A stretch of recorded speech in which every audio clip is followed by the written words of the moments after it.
Welcome, welcome, welcome to another Harry. Today we bring you an unforgettable story. What if Wednesday's vision showed her the Dursleys abusing Harry at age 7 and she destroyed them? Loving our content? Smash that like button and join our family by subscribing. We truly appreciate each and every one of you.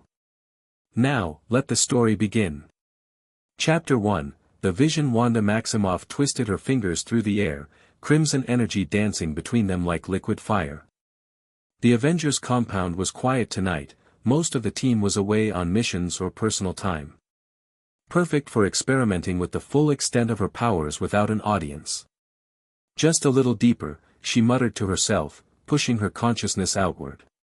Ever since Westview, she'd been more cautious but more determined to understand the true nature of chaos magic. The Darkhold was gone, but the knowledge remained, fragments of cosmic understanding that sometimes woke her in the night. The red tendrils of energy expanded around her, forming a sphere of chaotic light. She wasn't even sure what she was looking for tonight, just testing boundaries, stretching her senses. Then something snagged her consciousness, a thread of connection she hadn't intended. Like a fisherman feeling an unexpected tug on a line, Wanda's awareness suddenly yanked sideways, through layers of reality she hadn't meant to touch. What the? Images flashed before her eyes, another place, another world. Not like her dreamwalking experiences, this was different. Less controlled. A random window opening between universes.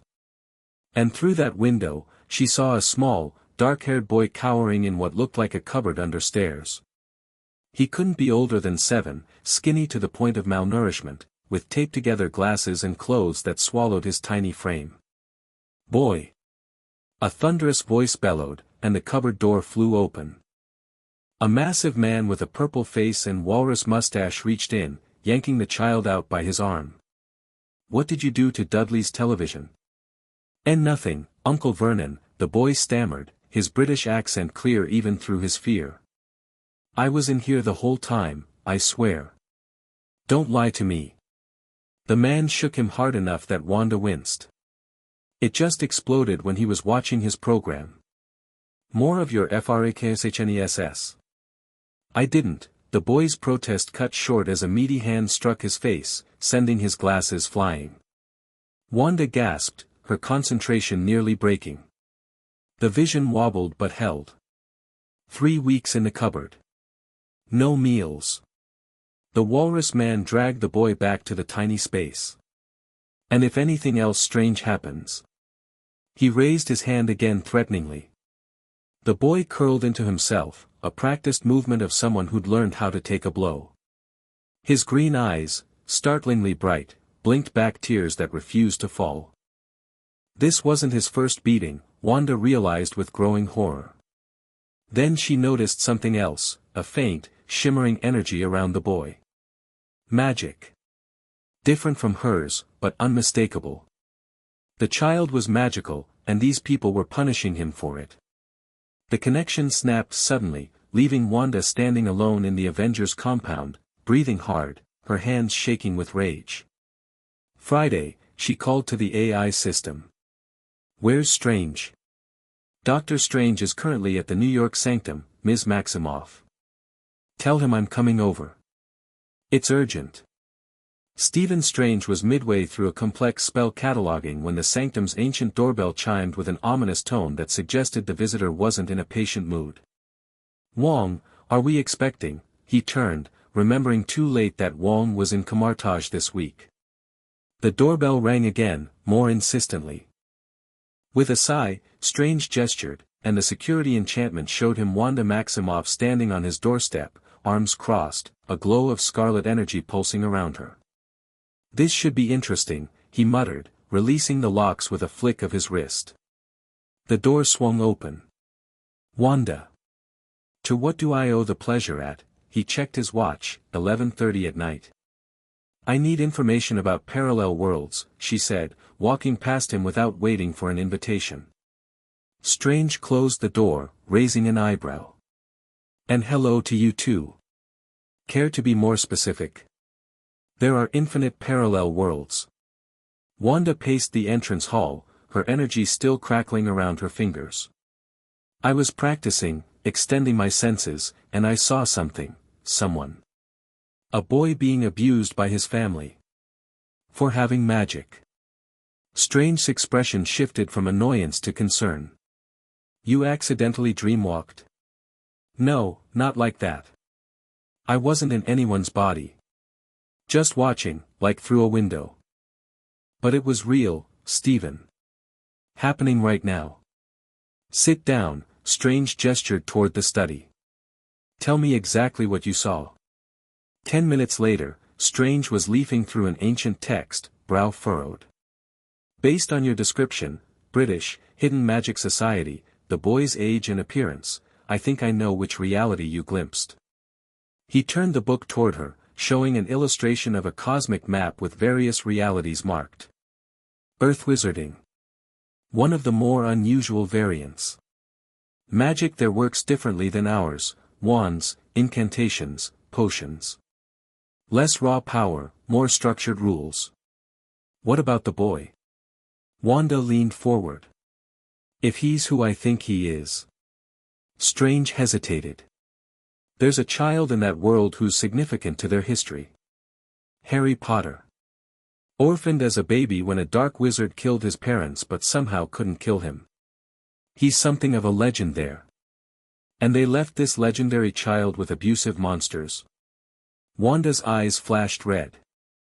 The multiverse doesn't always make sense to us, Wanda. Different worlds have different rules, different destinies. Strange closed the book firmly. Whatever you saw, you can't interfere. Why not? He's a child being beaten for something he can't control. Because cross-dimensional interference has consequences. Massive ones. Whatever's happening in that world is part of its natural order. Wanda stood abruptly. Child abuse is not natural order, Stephen. Strange sighed. I understand how this affects you personally, but, don't. Her voice dropped dangerously. Don't psychoanalyze me. I'm not. I'm telling you as someone who's seen what happens when people meddle with other realities. The risk isn't worth it. Wanda stared at him, then asked quietly, where is this place? How would someone hypothetically get there? Strange's eyes narrowed. Wanda. Just information, Stephen. I want to understand. After a long moment, he sighed. It would require a specific dimensional incantation calibrated to that reality's frequency. But Wanda, he stepped closer, promise me you won't do anything rash. There are authorities in that world, magical ones. They handle their own problems. Clearly not very well.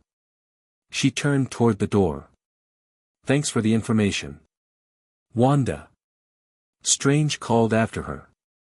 Don't make me come looking for you. She smiled tightly without turning around. You'd have to find me first. Back at the compound, Wanda pulled books from her personal collection, grimoires and texts she'd gathered during her studies of chaos magic. The Darkhold was gone, but it had taught her more than enough about moving between worlds. Dimensional incantation calibrated to the reality's frequency, she muttered, flipping pages. I can work with that. 3 hours later, surrounded by notes and mystic diagrams, she had something workable. Not as elegant as strange sling ring portals, but chaos magic had its advantages, raw power could compensate for technical imprecision. Wanda packed a small bag, civilian clothes, emergency supplies, a burner phone that probably wouldn't work across dimensions but habits died hard. She'd changed into her Scarlet Witch outfit, not the most inconspicuous choice for suburban England, but she needed the power amplification it provided. Friday, if anyone asks, I'm taking personal time. Don't expect me back for a few days. Should I inform Captain Rogers or Mr. Stark? Wanda hesitated. No. Just say I needed space. She stepped into the center of the magical diagram she'd drawn, raised her hands, and began channeling her power. The spell was complex, establishing a connection, finding the exact frequency of the other world, then punching a hole between realities big enough to step through. Red energy swirled around her, growing in intensity until the air itself seemed to crack. Through the fissure, she caught glimpses of an ordinary-looking suburban street. "Hang on, kid," she whispered. "I'm coming." With a final surge of power, Wanda pushed through the dimensional barrier, the world around her dissolving into crimson light. Privet Drive was unnervingly quiet when Wanda stepped out of the portal. Identical houses lined the street, each with the same manicured lawn and sensible family car. The portal snapped shut behind her, leaving her standing on a sidewalk in the pre-dawn hours, the sky just beginning to lighten. "Number 4, she murmured, looking at the house numbers. There, a perfectly ordinary-looking house with a perfectly maintained garden. Nothing to suggest the cruelty happening inside. Wanda closed her eyes, reaching out with her powers. She could sense the boy's energy, that distinctive magical signature, coming from inside. Along with 3 other people, all asleep. Moving silently across the lawn, Wanda approached the house. Breaking in wasn't necessary, a little chaos magic around the lock, and the front door opened silently. The interior was aggressively normal, floral-patterned furniture, family photos showing a beefy man, horse-faced woman, and an obese blonde boy. The small dark-haired child was in none of them. Wanda followed the trace of magic, which led her not upstairs to a bedroom, but to a small cupboard under the stairs. Her stomach tightened as she knelt before it, seeing the tiny ventilation grate and simple exterior lock. With a whisper of power, she unlocked it and eased the door open. Inside, curled on a thin, stained mattress, was the boy from her vision. Harry. In sleep, he looked even smaller, more vulnerable. The cupboard itself was horrifying, barely large enough for the child, with exposed nails, spider webs, and a single bare bulb. A few broken toy soldiers stood on a shelf, alongside folded clothes that appeared to be hand-me-downs several sizes too large. "Hey," Wanda whispered gently. "Harry." The boy's eyes flew open, startlingly green and immediately alert. He scrambled backward against the wall, staring at her with naked fear. "I'm not here to hurt you," she said softly, staying where she was. "My name is Wanda." "How do you know my name?" he whispered, eyes darting past her toward the stairs, checking if his relatives were there. "It's complicated. But I know what they do to you, and I'm here to help." Harry looked skeptical, his small face too wise for his years. "Are you from the school? Aunt Petunia said they'd take me away if I told anyone." "No, I'm..." Wanda hesitated. "I'm like you. Special." The boy's eyes widened. "You do strange things too?" "Yes. And they're not strange, Harry. It's magic." His face went pale. "Don't say that word. Uncle Vernon will, he won't do anything to you. Not anymore." Wanda's voice hardened. "I'm going to make sure of it." A floorboard creaked upstairs. Harry flinched violently. "They're waking up," he whispered urgently. "You have to go. Uncle Vernon gets really angry about visitors." "I'm not afraid of your uncle," Wanda said, a dangerous edge in her voice. "But we should get you out of here. Do you want to come with me, Harry? Away from here?" The hope that flashed across his face was heartbreaking in its intensity, and its caution. "Where?" "Somewhere safe. Where no one will hurt you for being who you are." More creaking overhead, followed by heavy footsteps. Harry's breathing quickened. "Harry, do you trust me?" The boy studied her face for a long moment. "I don't know you." "Smart kid," Wanda smiled sadly. "But right now, I'm offering you a choice. Stay here or come with me." The bathroom door slammed upstairs, followed by the sound of running water. Harry glanced at his cupboard, then back at Wanda. "Will I ever have to come back?" "Never." He slid forward. "Okay." Wanda felt a surge of protective fury. This child was so desperate to escape that he'd go with a complete stranger. Grab anything important to you. Quickly. Harry reached under his mattress and pulled out a small photo with bent corners, a young couple holding a baby. Then he grabbed a threadbare blanket. This is all. The water upstairs stopped. Heavy footsteps moved across the ceiling. Time to go. Wanda held out her hand. Harry hesitated, then took it. His fingers were cold and too thin, but his grip was surprisingly strong. Wanda helped him out of the cupboard just as a voice bellowed from upstairs. Boy! Get up and start breakfast. Harry froze, his entire body tensing. Wanda squeezed his hand reassuringly.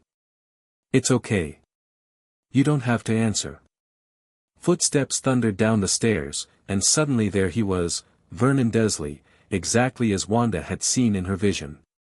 His face was already red with anger, but when he saw Wanda standing in his hallway holding Harry's hand, it turned purple with shock. Who the bloody hell are you? He roared, charging down the remaining stairs. How dare you break into my home? Wanda gently pushed Harry behind her. Mr. Dursley. I've come for Harry. Get out. I'm calling the police. Vernon lunged toward them. Wanda raised one hand, red energy flaring. Vernon froze in mid-stride, his body surrounded by a crimson aura. What is this? His rage turned to confusion, then fear. You're one of them. One of the freaks. Is that what you call people with gifts? Wanda asked quietly. Is that what you call this child when you lock him in a cupboard and starve him? That boy is none of your concern. His parents dumped him on us, we never wanted him. Behind Wanda, Harry flinched. She felt her power surge with her anger, the energy around Vernon intensifying until he gasped for breath. Wanda. Harry tugged at her jacket. Are you hurting him? The question brought her back to herself. She wasn't here to traumatize Harry further. No, honey. Just making sure he stays put while we talk. She eased the pressure on Vernon but kept him immobilized. Mr. Dursley, I'm taking Harry with me. He won't be coming back. Fine. Take the little freak. Vernon spat. Good riddance. A woman appeared at the top of the stairs, thin, horse-faced, wearing a bathrobe. Vernon. What's happening? Who is that woman? Her eyes landed on Harry, then widened in alarm. What have you done, boy? He's done nothing, Wanda called up to her. But you have. Both of you. Who do you think you are? The woman shrieked. Dudley, stay in your room. Wanda looked down at Harry. Is that your aunt? He nodded, shrinking closer to her side. Mrs. Dursley, Wanda addressed her. I'm removing Harry from your care. Permanently. You can't. Dumbledore said. Petunia clapped a hand over her mouth. Wanda's eyes narrowed. Dumbledore? Who's Dumbledore? No one. Petunia squeaked, backing away. The old man with the beard, Harry whispered. He left me here, Aunt Petunia said. After my parents died. Interesting. Someone had deliberately placed Harry with these people. Wanda filed that information away. Well, Dumbledore made a mistake, she said firmly. Harry deserves better than this. The boy has to stay here. Vernon had found his courage again. There are protections, the only thing he needs protection from is you, Wanda snapped, her patience gone. With a flick of her wrist, she sent Vernon flying backward into the living room, where he crashed into an armchair. Petunia screamed. Harry, wait by the door for a second, Wanda said gently. I need to make sure your relatives understand the situation. The boy hesitated, then nodded and moved to the front door, watching with wide eyes. Wanda advanced into the living room, Vernon struggling to get up from the overturned chair. I want to make something very clear, she said, her voice deadly quiet. What you've done to Harry is unforgivable. You've abused and neglected a child in your care, a child who lost his parents, who needed love and protection. We gave him a roof over his head. Petunia had come downstairs, standing trembling in the doorway. Food. Clothes. You gave him a cupboard, Wanda corrected, red energy dancing around her fingers. Scraps. Cast-offs. And beatings. The boy needed discipline. Vernon blustered. Always causing trouble with his unnaturalness. Wanda's power flared, and every light bulb in the room exploded simultaneously. Petunia shrieked. His unnaturalness is a gift, Wanda said. A gift you punished him for because you're small, cruel people who can't stand anything different. She turned to Petunia. He was your sister's son. Your blood. And you treated him like garbage. Petunia paled. How do you know about my sister? I know enough. Wanda raised her hand again, and both Dursleys froze in place, red mist swirling around them. I could make you feel everything you did to him. Every hunger pang. Every moment of fear. Every time he cried himself to sleep in that cupboard. Their eyes widened in terror. But I won't, Wanda continued. Not because you deserve mercy, but because Harry's watching, and he deserves better than to see more cruelty. She leaned closer to them, her voice dropping to a whisper. But if you ever try to find him, if you ever speak his name again, I will know. And I will come back. To emphasize her point, she sent a pulse of energy through the room. Photo frames cracked, the television screen shattered, and the windows rattled in their frames. Do you understand? Both Dursleys nodded frantically. Wanda stepped back. Good. Now there's one more thing. She reached out with her power, touching their minds lightly, not to control or harm, but to implant a specific compulsion. If anyone comes asking about Harry, anyone at all, you'll tell them he ran away. Nothing about me. Nothing about magic. Just that he disappeared one night. Got it? Again, they nodded. Wanda. Harry called nervously from the hall. Someone's coming up the street. Wanda released the Dursleys from her hold and went to join Harry.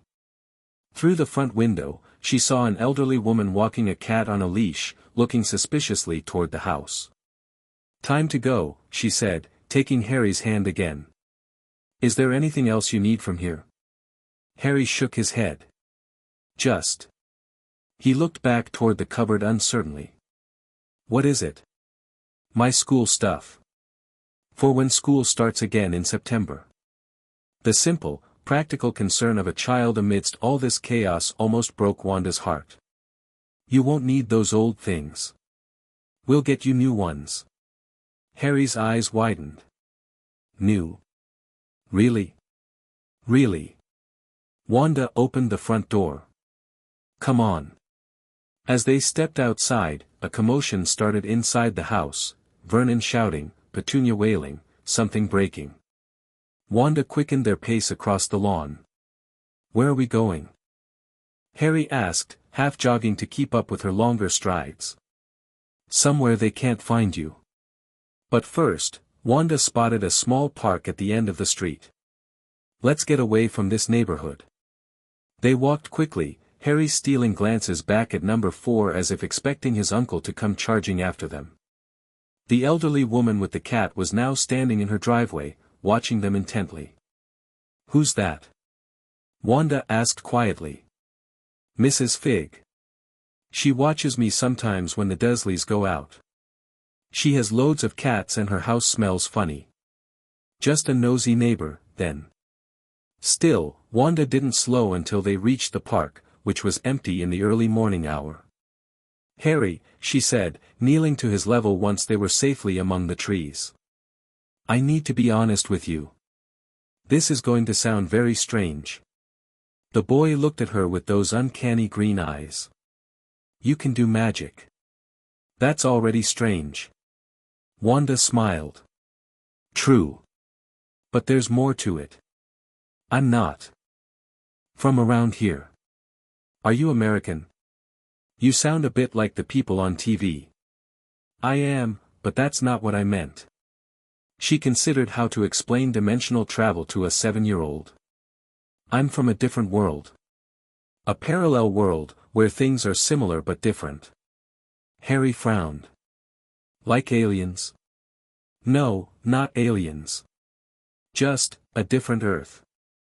Where magic works differently, and there are people like me who can do things like this. She created a small ball of energy between her palms, shaping it into a butterfly that fluttered around them before dissolving. Instead of disbelief, Harry's face showed wonder. Wicked. Can I learn to do that? Your magic is different from mine, but special in its own way, Wanda said carefully. In this world, there are whole communities of magical people. They use wands and spells. Harry's expression changed to confusion. If there are other magic people here, why did you come from another world to find me? Smart kid.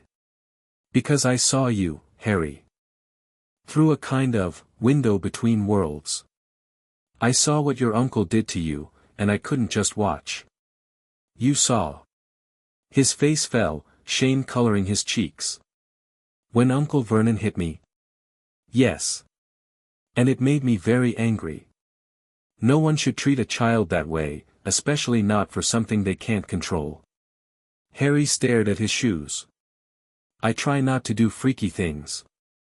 They just happen. They're not freaky, Wanda said firmly. They're magical. And you shouldn't have to hide who you are. A tear slipped down his cheek. My aunt and uncle said my parents died in a car crash. That my dad was drunk. Was that a lie too? Wanda hesitated. She knew almost nothing about Harry's world beyond what Strange had told her. I don't know exactly what happened to your parents, Harry. But from what I understand, they were magical too. And they were heroes. Harry looked up, hope warring with suspicion. Really? Really? And I promise we'll find out the truth. All of it. He wiped his eyes with the back of his hand. So what happens now? Where will I go? First, we find somewhere safe to stay while I figure things out. Then we find someone in this world who can tell us more about your parents and your magic. But what if the Dursleys call the police? They'll say you kidnapped me. Wanda smiled grimly. They won't. Trust me. Harry nodded slowly, then asked in a small voice, can I really never go back there? Never. I promise. To her surprise, he suddenly threw his arms around her waist, burying his face in her jacket. Thank you, he mumbled. Wanda froze for a moment, then gently wrapped her arms around his tiny frame. His shoulders were shaking slightly. It's okay, she whispered, resting her chin on top of his head. You're safe now. They stayed like that for a long moment. When Harry finally pulled away, his eyes were red but his face was set with a determination that reminded her of someone much older. I'm ready, he said. Wanda stood, offering her hand again. Then let's go find some breakfast. I don't know about you, but saving people from terrible relatives makes me hungry. Harry took her hand, a small smile breaking through. I know how to cook breakfast. I had to make it for the Dursleys every day. Well, today someone's making breakfast for you. They found a small cafe in the next town over, where Wanda used some of the British currency she'd thought to bring. Harry stared in amazement at the full breakfast she ordered for him, eggs, bacon, sausages, toast, beans. I can eat all of this? He asked in disbelief. Every bite, she confirmed, fighting down another surge of anger at the Dursleys. As Harry ate with careful, measured bites, the habit of someone used to making food last, Wanda considered their next move. They needed a place to stay, more information about this world's magical community, and a plan for what to do when the authorities inevitably came looking for the boy who lived. Harry, do you know anyone in the magical community? Anyone who might have known your parents? He shook his head, mouth full of toast. After swallowing, he said, "Aunt Petunia never talked about my mum's friends. She said they were all freaks too. What about school? Have you noticed other kids who might be magical?" Harry pushed his beans around thoughtfully. "Sometimes weird things happen around other kids too. There's this boy in my class who made all the classroom hamsters escape when the teacher yelled at him. But nobody ever talks about magic. So the magical community here was hidden, even from their own children." "Interesting. Harry, what would you think about us going to London?" "London?" His eyes widened. "I've never been. Dudley went with Aunt Petunia to see the toy stores once, but I had to stay with Mrs. Fig. Well, I think it's a good place for us to start. Big cities are easier to disappear in, and if there's a magical community in Britain, London would be the place to find it." Harry nodded eagerly, then hesitated. "But I don't have any clothes except these." He plucked at his oversized shirt, clearly a hand-me-down from his cousin. "We'll get you new clothes too," Wanda promised. "Everything you need." After breakfast, they caught a train to London. Harry pressed his face to the window the entire journey, peppering Wanda with questions about her world, her powers, and whether the Avengers were like superheroes in comics. Wanda answered as honestly as she could without overwhelming him. In London, their first stop was a department store, where Wanda bought Harry a complete wardrobe: jeans, t-shirts, sweaters, jackets, underwear, socks, and a pair of sneakers that actually fit. The look of disbelief on his face when she told him to choose whatever he liked nearly broke her heart all over again. "No one's ever bought me new clothes before," he said, running his fingers over a soft blue sweater. "Just Dudley's old ones." "Well, get used to it," Wanda said lightly, though her chest ached. "Every kid deserves clothes that fit."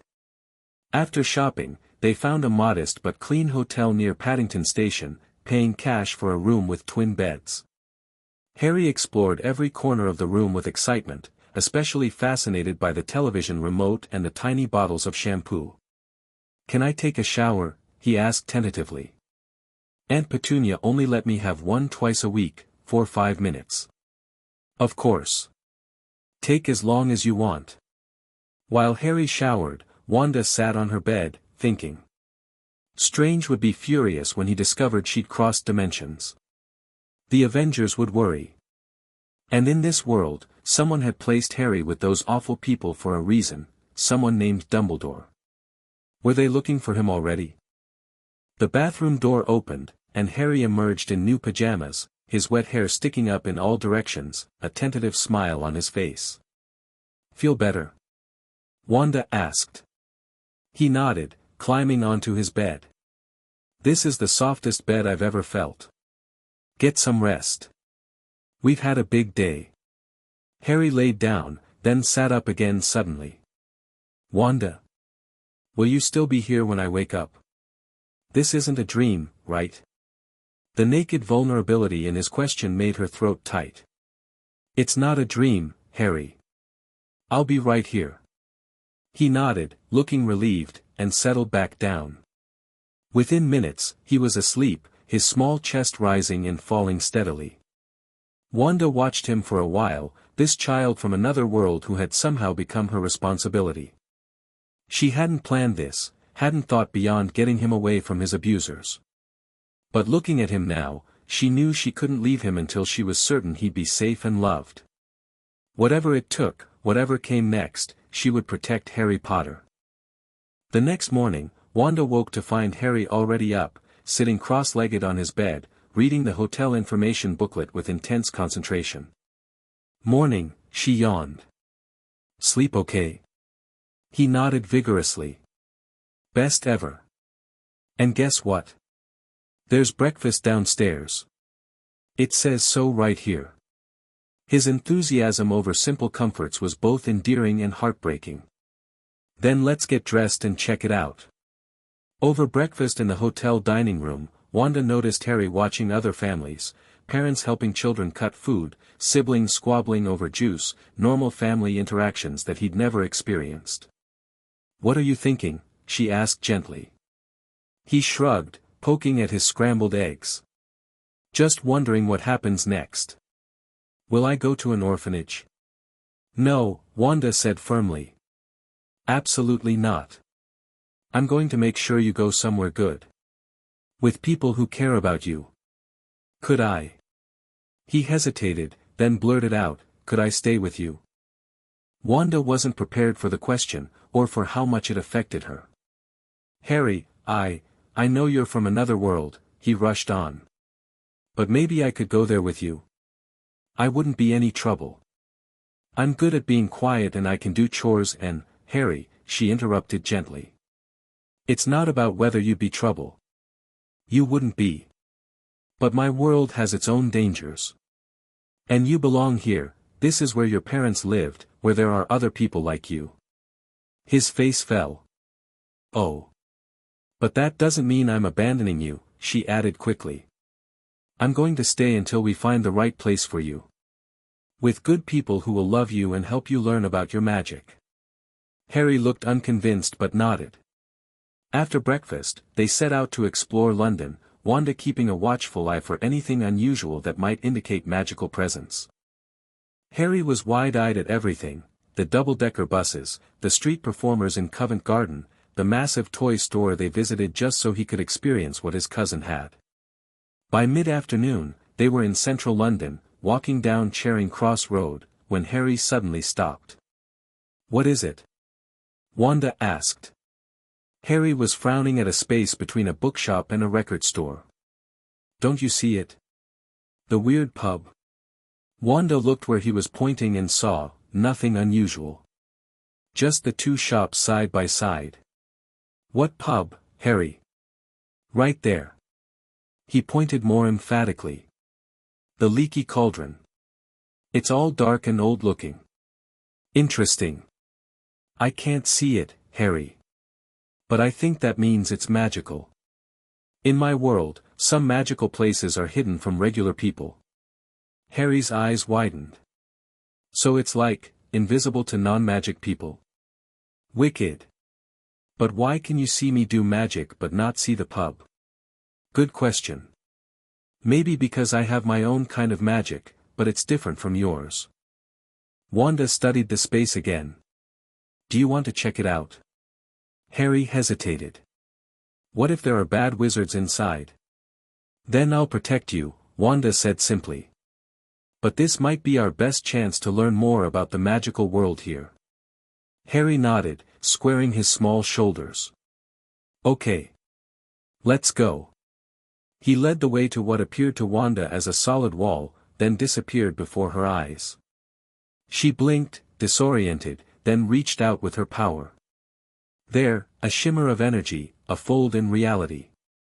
Taking a deep breath, she stepped forward into what felt like a curtain of cold water.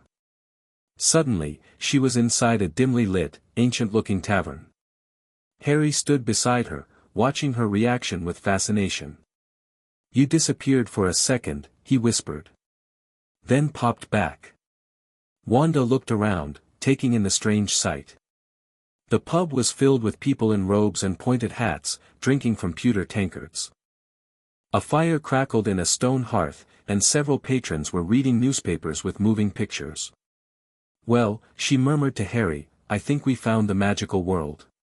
Several patrons glanced their way, eyebrows raising at Wanda's distinctly non-magical attire. She realized they stood out, especially Harry in his new, bright clothes, so different from the muted robes around them. Maybe we should, she began, but was cut off by a gasp from behind the bar. Bless my soul, the barman whispered, eyes fixed on Harry's forehead. It's Harry Potter. The pub went silent, every head turning toward them. Then, like a wave, people surged forward. Mr. Potter, such an honor. Welcome back, young sir. Can I shake your hand, Mr. Potter? Harry pressed against Wanda's side, overwhelmed by the sudden attention. She wrapped a protective arm around him, energy crackling at her fingertips. Please, she said loudly. Give him space. The crowd hesitated, murmuring in confusion at her accent and appearance. An elderly wizard in midnight blue robes stepped forward. Forgive us, madam. It's just, well, it's Harry Potter. He spoke the name with reverent awe. We didn't expect to see him here, especially not before his Hogwarts years. Are you his guardian? I don't believe we've met. Wanda thought quickly. I'm a friend of the family. Harry is under my protection for now.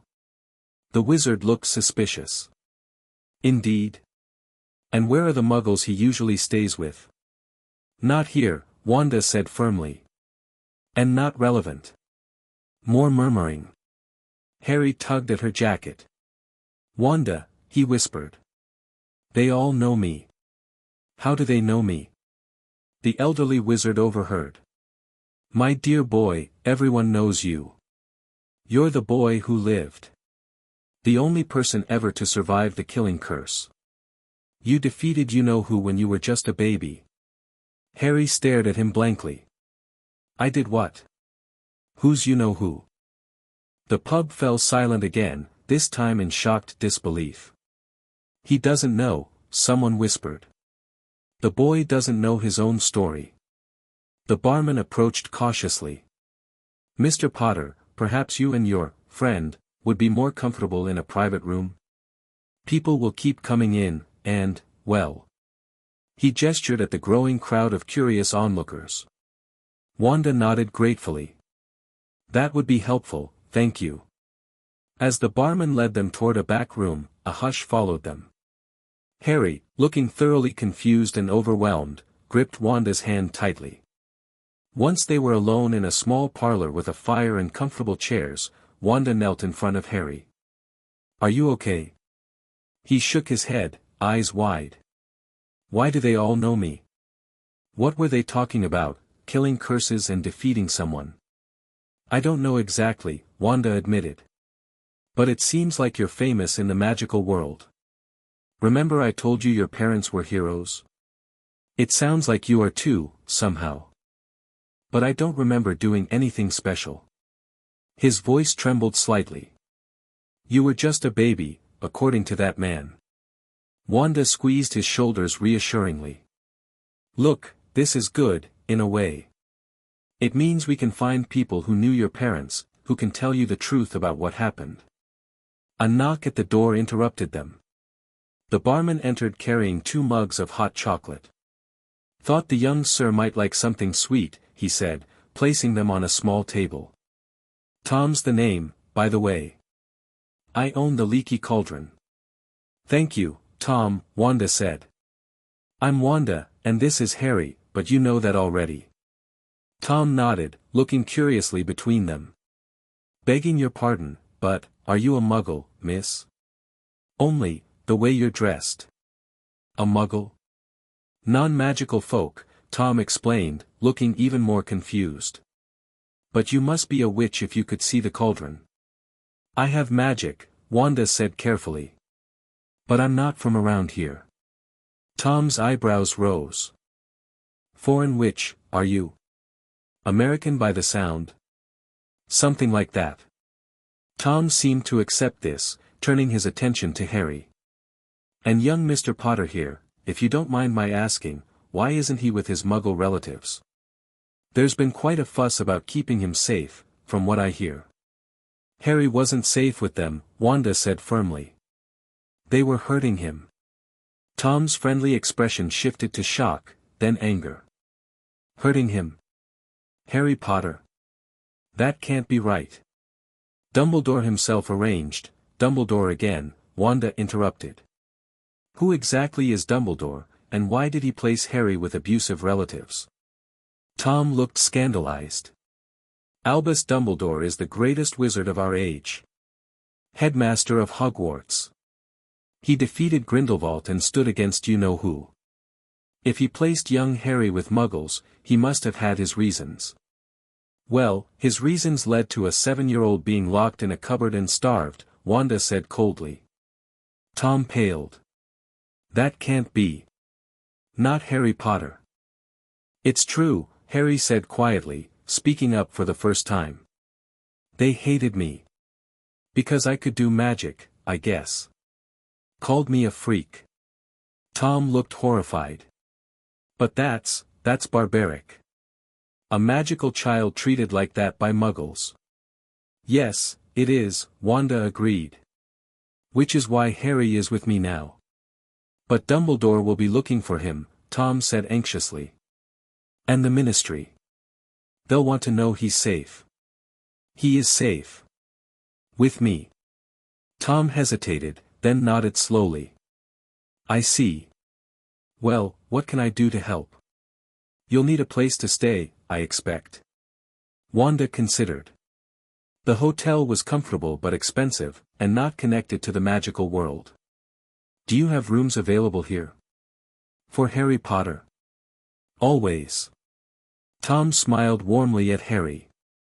And it'll be more private than out in Muggle London. People will talk, of course, but we can keep the worst of the gawkers away. Thank you, Wanda said. We'd appreciate that. Tom nodded, then added hesitantly, Miss Wanda, you should know. If Harry Potter has left his relatives, certain people will be looking for him. Powerful wizards.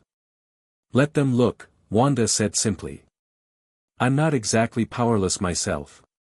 Tom's eyes widened slightly, but he nodded. I'll prepare your room. Will you be needing anything else? Perhaps a guide to Diagon Alley. Diagon Alley. The Wizarding Shopping District, Tom explained. Through the back of the pub. You'll need a wand to open the wall, though.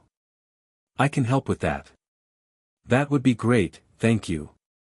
After Tom left, Harry turned to Wanda, his eyes huge. I'm famous. Because I defeated someone evil when I was a baby. Apparently so. But I don't remember any of it. He frowned. And why didn't Aunt Petunia tell me? She knew about magic, she knew about Dumbledore. Some people fear what they don't understand, Wanda said carefully. And sometimes people who are afraid become cruel. Harry was quiet for a moment, sipping his hot chocolate. Then he asked, Is Dumbledore going to make me go back to the Dursleys? No. Wanda's voice was firm. I won't let that happen. But Tom said he's the greatest wizard ever. Maybe he is, Wanda shrugged. But he still made a mistake with you. And I'm not exactly easy to push around either. Harry grinned suddenly. Yeah, you made Uncle Vernon fly across the room. Exactly. The door opened again, and Tom reappeared. Your room is ready whenever you'd like to see it. And if you're interested in visiting Diagon Alley, I can show you the entrance now. Wanda looked at Harry, who nodded eagerly. Lead the way, Tom. They followed the barman through the pub, ignoring the stares and whispers that followed Harry. At the back, they entered a small walled courtyard containing nothing but a trash can and some weeds. Watch carefully, Tom told Harry, taking out a polished wooden stick, a wand, Wanda realized. He tapped a specific brick 3 times, and to Wanda's amazement, the wall began to reconfigure itself, bricks sliding apart to form an archway onto a cobbled street that twisted and turned out of sight. Welcome, said Tom, to Diagon Alley. Harry gasped. Beyond the archway lay a bustling street filled with the strangest shops Wanda had ever seen, stores selling cauldrons, owls, broomsticks, wands, and things she couldn't even identify. People in robes hurried past carrying packages wrapped in brown paper, children pressed their noses against a window displaying what appeared to be a flying toy, and at the far end stood an imposing white marble building. This is amazing, Harry breathed. Tom beamed. First time in Diagon Alley is special for any young wizard. Though most don't come until they're ready for Hogwarts at 11. Hogwarts? Harry asked. The wizarding school, Tom explained. Where you'll learn magic properly. Best school of witchcraft and wizardry in the world. Harry looked up at Wanda, excitement clear on his face. Can we explore? Wanda hesitated. We probably should get settled in our room first, and maybe get you some proper wizarding clothes so you blend in better. Madame Malkin's would be your best bet for robes, Tom suggested. And Gringotts, that's the bank, the white building down there, if you need money. Thank you, Tom, Wanda said. We'll take it from here. As Tom headed back inside, Harry turned to Wanda, practically vibrating with excitement. This is brilliant. A whole magical street. And I get to go to a magic school when I'm 11. Wanda smiled at his enthusiasm. Let's go check it out, then.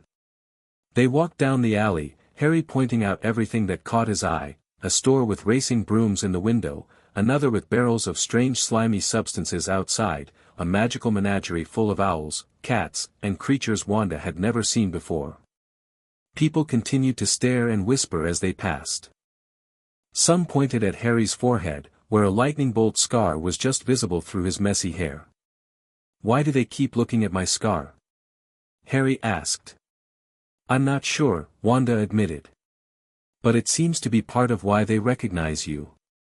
They reached Gringotts, the wizarding bank, which according to a sign outside was run by goblins.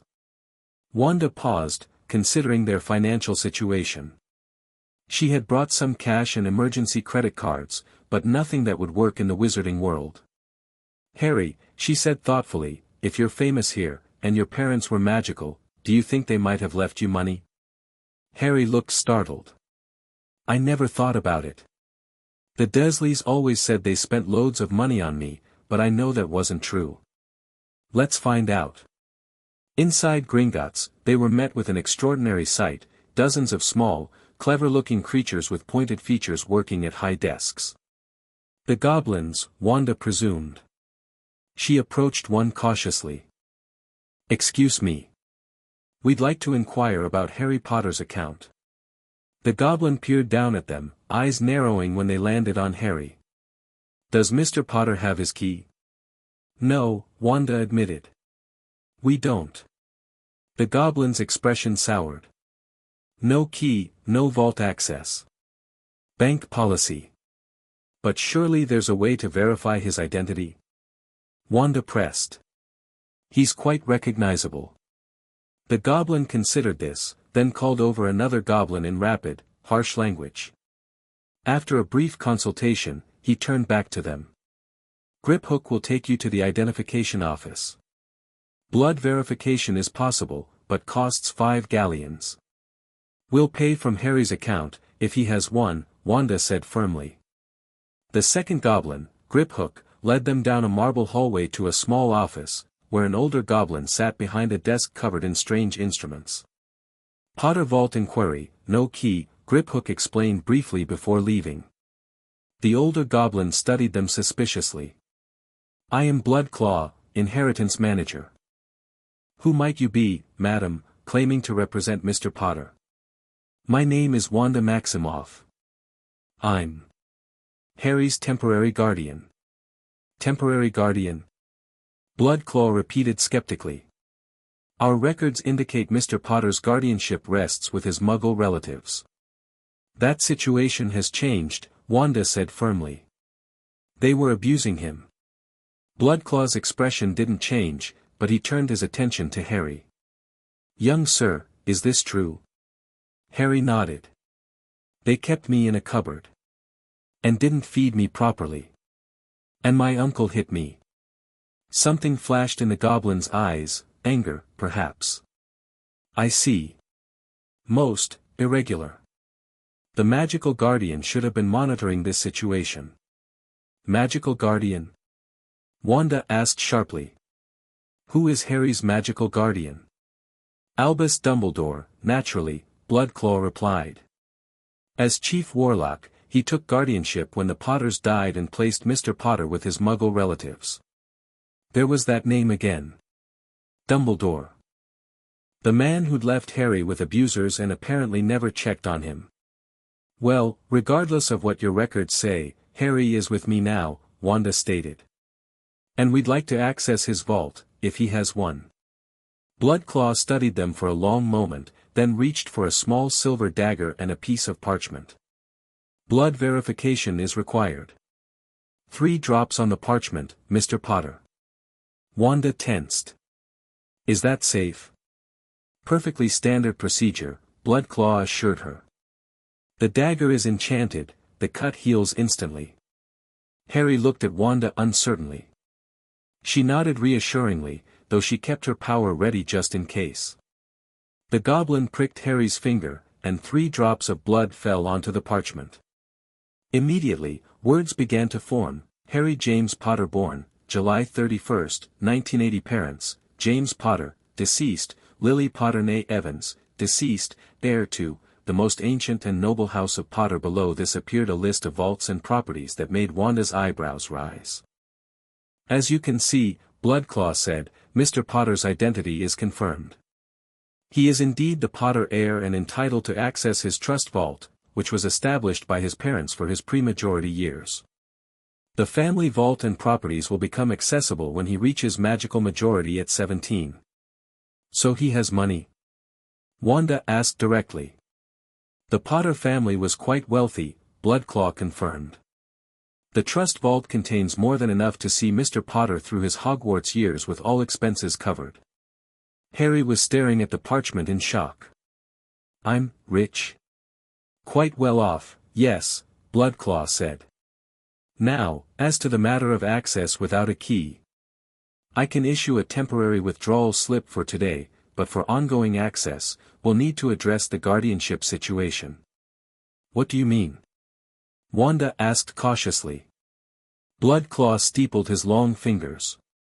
Gringotts recognizes blood family and magically registered guardians. You, Ms. Maximoff, are neither. While we acknowledge Mr. Potter's unfortunate situation with his relatives, proper procedures must be followed for a change in magical guardianship. And those procedures would involve Dumbledore, Wanda guessed. Indeed. Or the Department of Magical Child Welfare at the Ministry of Magic. Great. Bureaucracy was the same in every universe. For now, Bloodclaw continued, I can authorize a one-time withdrawal as an emergency measure, given Mr. Potter's obvious need for basic necessities. But I must inform the account manager of this irregular access. We understand, Wanda said. And we appreciate your help. Bloodclaw prepared a withdrawal slip, then summoned another goblin to take them to Harry's vault. The trip involved a wild ride in a cart through underground tunnels that had Harry whooping with delight and Wanda gripping the sides with white knuckles. When they reached Vault 687 and the goblin opened it, both Wanda and Harry gasped. Piles of gold, silver, and bronze coins filled the chamber. The gold ones are galleons, their guide explained. 17 silver sickles to a galleon, and 29 bronze nuts to a sickle. Harry stepped into the vault reverently. This was my parents' money. For me. All yours, the goblin confirmed. Wanda helped Harry fill a small pouch with coins, explaining they should take enough for immediate needs but not too much to carry around safely. Harry nodded seriously, though his eyes kept drifting to the piles of gold with wonder. Back above ground, they thanked Bloodclaw and left Gringotts with a pouch of wizarding money and a lot to think about. So I'm rich, and famous, and my parents were magical, and I'm supposed to go to a magic school when I'm 11, Harry summarized as they walked back into the alley. And some evil wizard tried to kill me when I was a baby but couldn't. That's what it sounds like, Wanda agreed, her mind racing. And this Dumbledore person is your magical guardian, whatever that means. Harry frowned.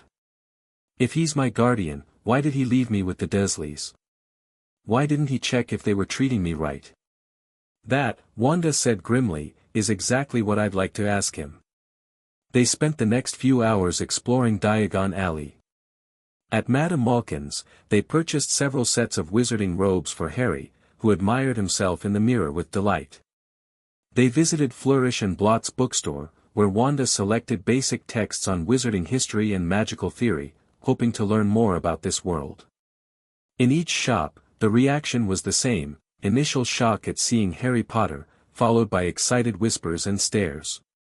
Harry handled it with surprising grace, though he stayed close to Wanda's side. Everyone knows me, he said wonderingly as they left a magical equipment shop. But I don't know anything about them, or this place, or even what really happened to my parents. We'll figure it out, Wanda promised. The books will help, and maybe Tom can answer some questions too. By late afternoon, they returned to the leaky cauldron, arms full of packages. Tom showed them to a comfortable room with 2 beds, a fireplace, and a window overlooking the Muggle Street. "Dinner's at 6 downstairs," he informed them. "Or I can send something up if you'd prefer privacy." "Up here would be good," Wanda said, noting how Harry was yawning despite his excitement. "It's been a big day." After Tom left, Harry immediately began exploring their purchases, especially drawn to Hogwarts, a history, and a beginner's book on magical theory. "It says here that Hogwarts was founded over 1,000 years ago," he read aloud. "By 4 of the greatest witches and wizards of the age, Godric Gryffindor, Helga Hufflepuff, Rowena Ravenclaw, and Salazar Slytherin." "Interesting names," Wanda commented, unpacking Harry's new clothes. "And look," Harry continued excitedly, "there's a picture of it." He turned the book to show Wanda an image of an enormous castle perched on a mountain overlooking a lake. The picture moved slightly, clouds drifting over the towers. "That's where you'll go to school?" Wanda asked, impressed. "When I'm 11, Harry confirmed. "It says all magical children in Britain get a letter on their 11th birthday." He flipped pages eagerly, absorbing information about houses, classes, and the magical education system. Wanda watched him, a mixture of emotions swirling inside her. Harry deserved this, deserved to know about his heritage, to be excited about magic, to look forward to school. But the more they learned, the more questions arose. Why had Dumbledore left him with abusive relatives? Why had no one from the magical world checked on him? And what would happen now that she'd interfered? "Wanda." Harry's voice broke into her thoughts. "What's wrong?" She blinked, realizing she'd been frowning. "Nothing. Just thinking." Harry closed his book, suddenly serious. "Are you worried about Dumbledore finding us?" Tom seemed to think he would. "Smart kid." "A little," she admitted. "But I meant what I said. I won't let anyone take you back to the Dursleys. Even if it's Dumbledore. Even if he's the greatest wizard ever. Even then," Wanda promised. "Besides, I'm pretty great myself." Harry grinned, then sobered again. "But you have to go back to your world eventually, don't you?" The question hit her hard. She did. She couldn't stay in this dimension indefinitely. The Avengers needed her, and prolonged cross-dimensional presence could cause problems, according to Strange. "Eventually," she acknowledged. "But not until I'm sure you're safe and with people who will care for you properly." Harry nodded, looking down at his book. "I wish you could stay." "Me too, kid," she said softly. "But let's not worry about that right now. We've got time to figure things out." A knock at the door announced dinner, delicious-smelling stew, bread, and pumpkin juice. As they ate, Harry continued to read, occasionally sharing fascinating facts about the wizarding world. After dinner, Wanda insisted on an early bedtime. Despite his protests that he wasn't tired, Harry fell asleep almost immediately, still clutching Hogwarts, a history. Wanda gently removed the book and tucked the blankets around him, then settled into her own bed with Modern Magical History, which promised information about the fall of the Dark Lord and the boy who lived. As she read about that Halloween night in 1981, about the Dark Wizard Voldemort's attack on the Potters, about Lily and James's deaths, about how baby Harry had somehow survived the killing curse and defeated the most feared wizard of the age, Wanda felt a growing sense of unease.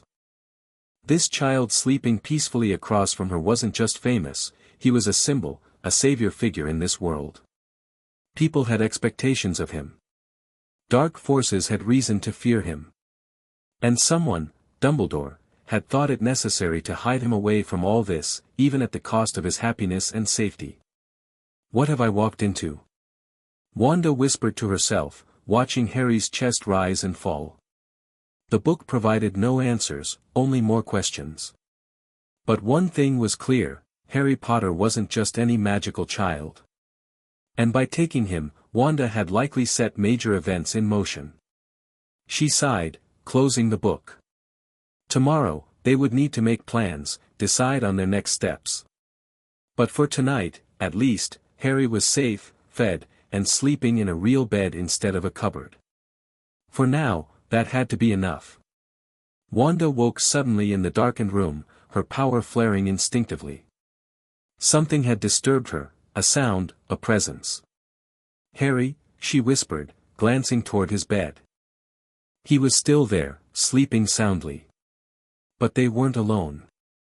In the corner of the room stood a tall figure in sweeping robes, half-moon spectacles glinting in the faint light from the window. An old man with a long silver beard, watching them silently. Wanda was on her feet in an instant, scarlet energy crackling around her hands. "Who are you?" she demanded, though she already suspected. "I think," the old man said softly, "that I should be asking you that question, Ms. Maximoff. Or perhaps more importantly, why you have taken Harry Potter from his home." So this was Albus Dumbledore. The wizard who had left Harry with abusers and never checked on him. "That place wasn't a home," Wanda replied coldly. "It was a prison. Where he was starved, beaten, and locked in a cupboard." Dumbledore's expression didn't change, but something flickered in his eyes. "I see. And you felt qualified to make this judgment and remove him, why, exactly?" "Because I saw what was happening to him and couldn't stand by and do nothing." Wanda moved to stand between Dumbledore and Harry's bed. "Unlike his so-called magical guardian. You're not from this world," Dumbledore stated, not a question. "Your magic is unusual. Different. Perceptive," Wanda acknowledged. "Yes, I'm from another dimension. Where we don't abandon children to abusers." Harry stirred in his sleep, murmuring something inaudible. Dumbledore glanced at him, then back to Wanda. "Perhaps we should continue this conversation elsewhere, to avoid disturbing him." Wanda hesitated, reluctant to leave Harry alone. "I give you my word, no harm will come to him in your absence," Dumbledore added, reading her concern. "And I suspect we have much to discuss." After a moment's consideration, Wanda nodded. "Fine. But try anything, and you'll learn exactly what my unusual magic can do." A small smile touched Dumbledore's lips. "I have no doubt." They moved silently to a private parlor downstairs, which Tom provided without question despite the late hour, his eyes wide at the sight of Dumbledore. Once alone, with privacy spells in place that Dumbledore cast with casual mastery, they faced each other across a small table. "Now," Dumbledore said calmly, "perhaps you could explain how a witch from another dimension came to involve herself in Harry Potter's life." Wanda studied him, this legendary wizard who radiated power and wisdom, but who had failed Harry so completely. "It was an accident," she began, deciding honesty was the best approach. "I was exploring the limits of my powers and accidentally glimpsed across dimensions. I saw Harry being abused by his uncle for accidental magic. I couldn't ignore it. So you crossed dimensions, no small feat, to rescue him?" "Yes." Dumbledore considered this a remarkably altruistic action for a complete stranger. "Is it?" Wanda challenged. "Where I come from, we call it basic human decency." "Indeed." Dumbledore steepled his fingers. "And now you've brought Harry to the wizarding world, exposed him to his fame, started him on the path to knowledge of magic, all years before he was meant to discover these things." "Meant to? According to whom?" Wanda leaned forward. "You. The same person who left him with abusers and never checked on him." A flash of something, pain, perhaps, crossed Dumbledore's face. "I had my reasons, Ms. Maximoff." "What possible reason could justify what I saw?" Wanda demanded. "Do you know what his bedroom was?" "A cupboard under the stairs. With spiders and a urine-stained mattress. They called him Freak instead of his name. His cousin was allowed to beat him. His uncle struck him for accidental magic." Each statement seemed to land like a physical blow on the old wizard. He closed his eyes briefly. "I did not know it was that bad," he admitted quietly. I knew they weren't affectionate. But I had measures in place to detect serious harm. Well, your measures failed, Wanda said flatly. Or your definition of serious harm needs adjustment. Dumbledore sighed heavily. Perhaps you're right. But you must understand, there were critical reasons for Harry's placement with his blood relatives. Explain them, Wanda challenged. Because unless you can give me a reason that outweighs years of abuse, Harry is never going back there. Dumbledore studied her for a long moment, as if assessing how much to reveal. Finally, he spoke. When Lily Potter died to save her son, she invoked an ancient magic, a protection born of love and sacrifice. This protection lives on in her blood, which Harry shares, and which runs in her sister's veins. While Harry can call home the place where his mother's blood dwells, he cannot be touched by the dark wizard who killed his parents. Wanda absorbed this. A blood protection. Against Voldemort. Dumbledore's eyebrows rose slightly at her use of the name. Yes. And against his followers, who would gladly harm the boy who defeated their master. So you sacrificed Harry's childhood, his happiness, his physical and emotional well-being, for a magical shield. For his life, Dumbledore corrected gently. Voldemort may be gone, but his followers remain. And there are reasons to believe he himself is not truly defeated. That was interesting, and concerning. Even so, Wanda argued, there had to be better options. Magical protections on a loving home. A guardian who actually cared for him. The blood protection is uniquely powerful, Dumbledore explained. And uniquely tied to Petunia Dursley, Lily's only living blood relative. Wanda considered this, turning it over in her mind. And there's really no alternative? No way to replicate or substitute this protection? None that I have found, Dumbledore admitted. Believe me, Ms. Maximoff, I have searched. I am not indifferent to Harry's happiness. Just willing to sacrifice it, Wanda noted. For the greater good? Something shifted in Dumbledore's expression, a flash of old pain. Those words have a history you cannot know. But yes, difficult choices must sometimes be made to prevent greater suffering. And who gets to make those choices? Wanda challenged. You. Alone. Without input from those affected? Dumbledore smiled sadly. The burden of knowledge, Ms. Maximoff. I know things about Harry's destiny, about the dangers he faces, that few others do. Cryptic warnings and vague references to destiny don't impress me, Wanda said flatly. I've dealt with my share of manipulative power players. I don't doubt it. Dumbledore regarded her curiously. You're a remarkable woman, Ms. Maximoff. Your power is considerable. And your dedication to a child you've just met is admirable. He reminds me of myself, Wanda admitted. Orphaned. Powers he doesn't understand. People who fear and punish him for being different. Understanding dawned in Dumbledore's eyes. Ah. This is personal for you. Does that make my concerns less valid? Not at all. It makes your intervention more comprehensible. Dumbledore leaned back. So. We find ourselves at an impasse. You will not return Harry to the Dursleys, correct? And I cannot allow him to remain unprotected, or with a guardian from another dimension who may leave at any time. Wanda frowned. So what do you propose? A compromise, Dumbledore said. Harry needs the blood protection. But perhaps, it need not be constant. The magical protection requires him to call Privet Drive home and reside there for a portion of each year. How long? Wanda asked suspiciously. A month during summer should suffice to renew the protection. A month with his abusers? Absolutely not.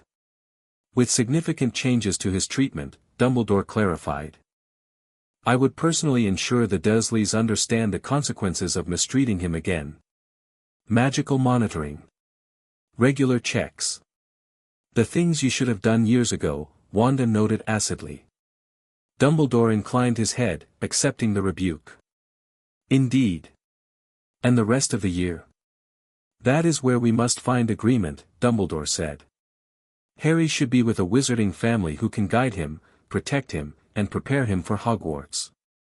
A family I trust, with experience raising magical children. Wanda considered this. And I would have visiting rights? To check on him, make sure he's happy. That could be arranged, Dumbledore agreed. Though I confess, your continued cross-dimensional travel concerns me. Such things can destabilize the walls between realities. I'm aware of the risks, Wanda said. But I'm not abandoning Harry until I know he's safe and happy. Dumbledore nodded slowly. A fair condition. I might suggest the Weasleys, a large, loving family with several sons around Harry's age. Or perhaps the Tonkses, whose daughter is a bit older but who have experience with the challenges of being different.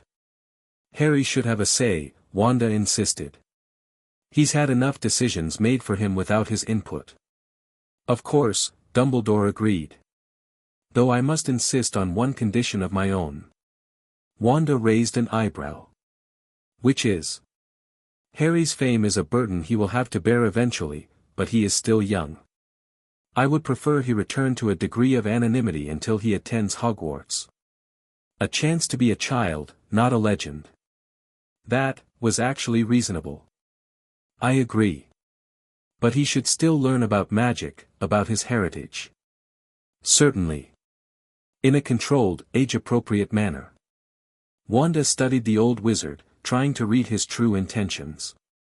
He seemed sincere in his concern for Harry, despite his serious misjudgment in leaving the boy with the Dursleys.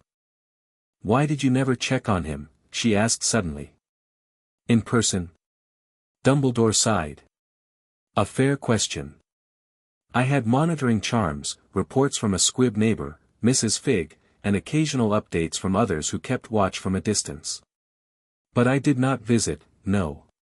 Why? Initially, to avoid drawing attention to his location. Later. He hesitated. Perhaps a degree of willful blindness. Mrs. Fig reported he was small, quiet, not mistreated in ways that triggered the monitoring charms. I chose to believe that meant he was simply, not pampered. That's a diplomatic way of saying neglected, Wanda observed. Yes, Dumbledore acknowledged simply. I was wrong. The frank admission surprised her. So what now? We wake Harry up and tell him he has to choose a new family, just like that? Perhaps not tonight, Dumbledore suggested. Let him rest. Tomorrow, I can arrange meetings with potential guardian families. You can accompany him, help him feel secure in the transition. It was reasonable, but Wanda still felt uneasy. And what about the Dursleys? They just get away with years of abuse.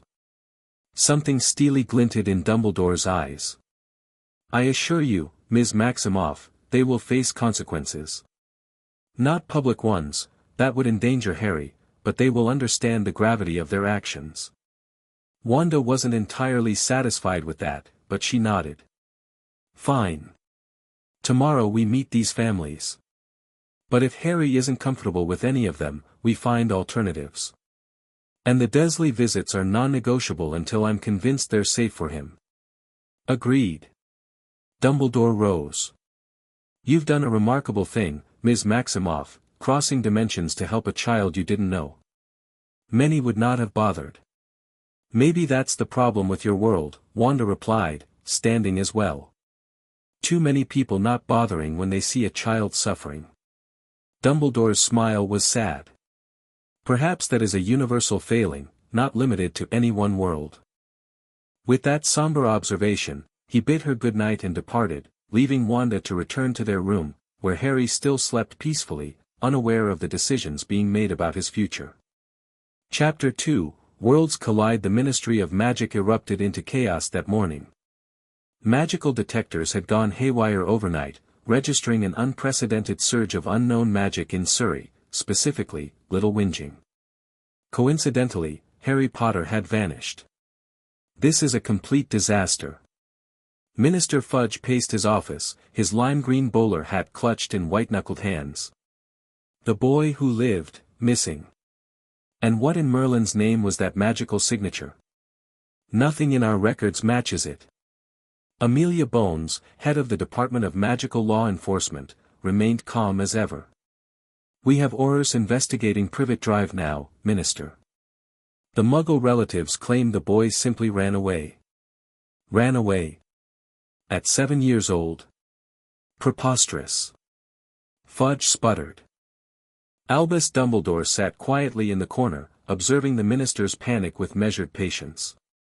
He'd come directly from his meeting with Wanda Maximoff, but had chosen to keep that information private for now. Cornelius, he finally interjected, I believe there's no cause for public alarm just yet. Harry is safe.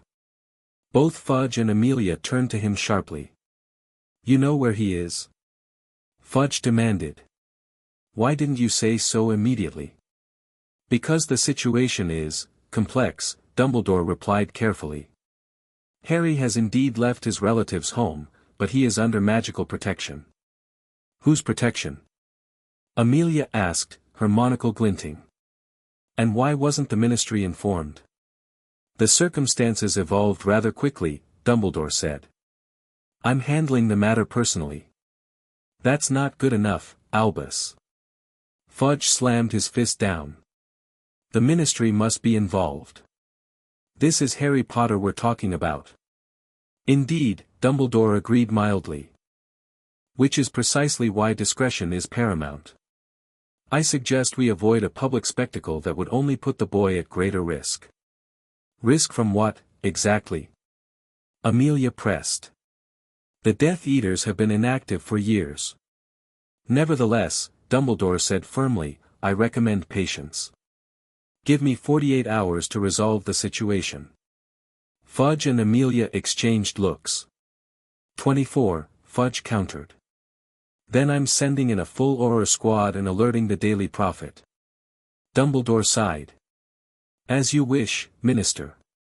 Though I must stress that public panic serves no one, least of all Harry Potter. As Dumbledore left the ministry, his mind was already working through contingencies.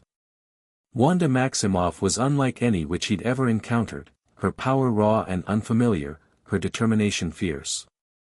She wouldn't be easily manipulated or intimidated. And perhaps that was for the best. Harry Potter deserved a champion. So I just think it really hard. Harry's face scrunched with concentration as he stared at the spoon on the table between them. Wanda smiled. Not exactly. Magic isn't just thinking, it's feeling, connecting. Reach inside yourself for that energy you felt when strange things happen. They sat in their room at the leaky cauldron, breakfast half-eaten beside them. Harry had woken full of questions about magic, eager to try controlling his abilities. I made my teacher's wig turn blue once, he said thoughtfully. I was angry because Dudley and his friends were laughing at my haircut.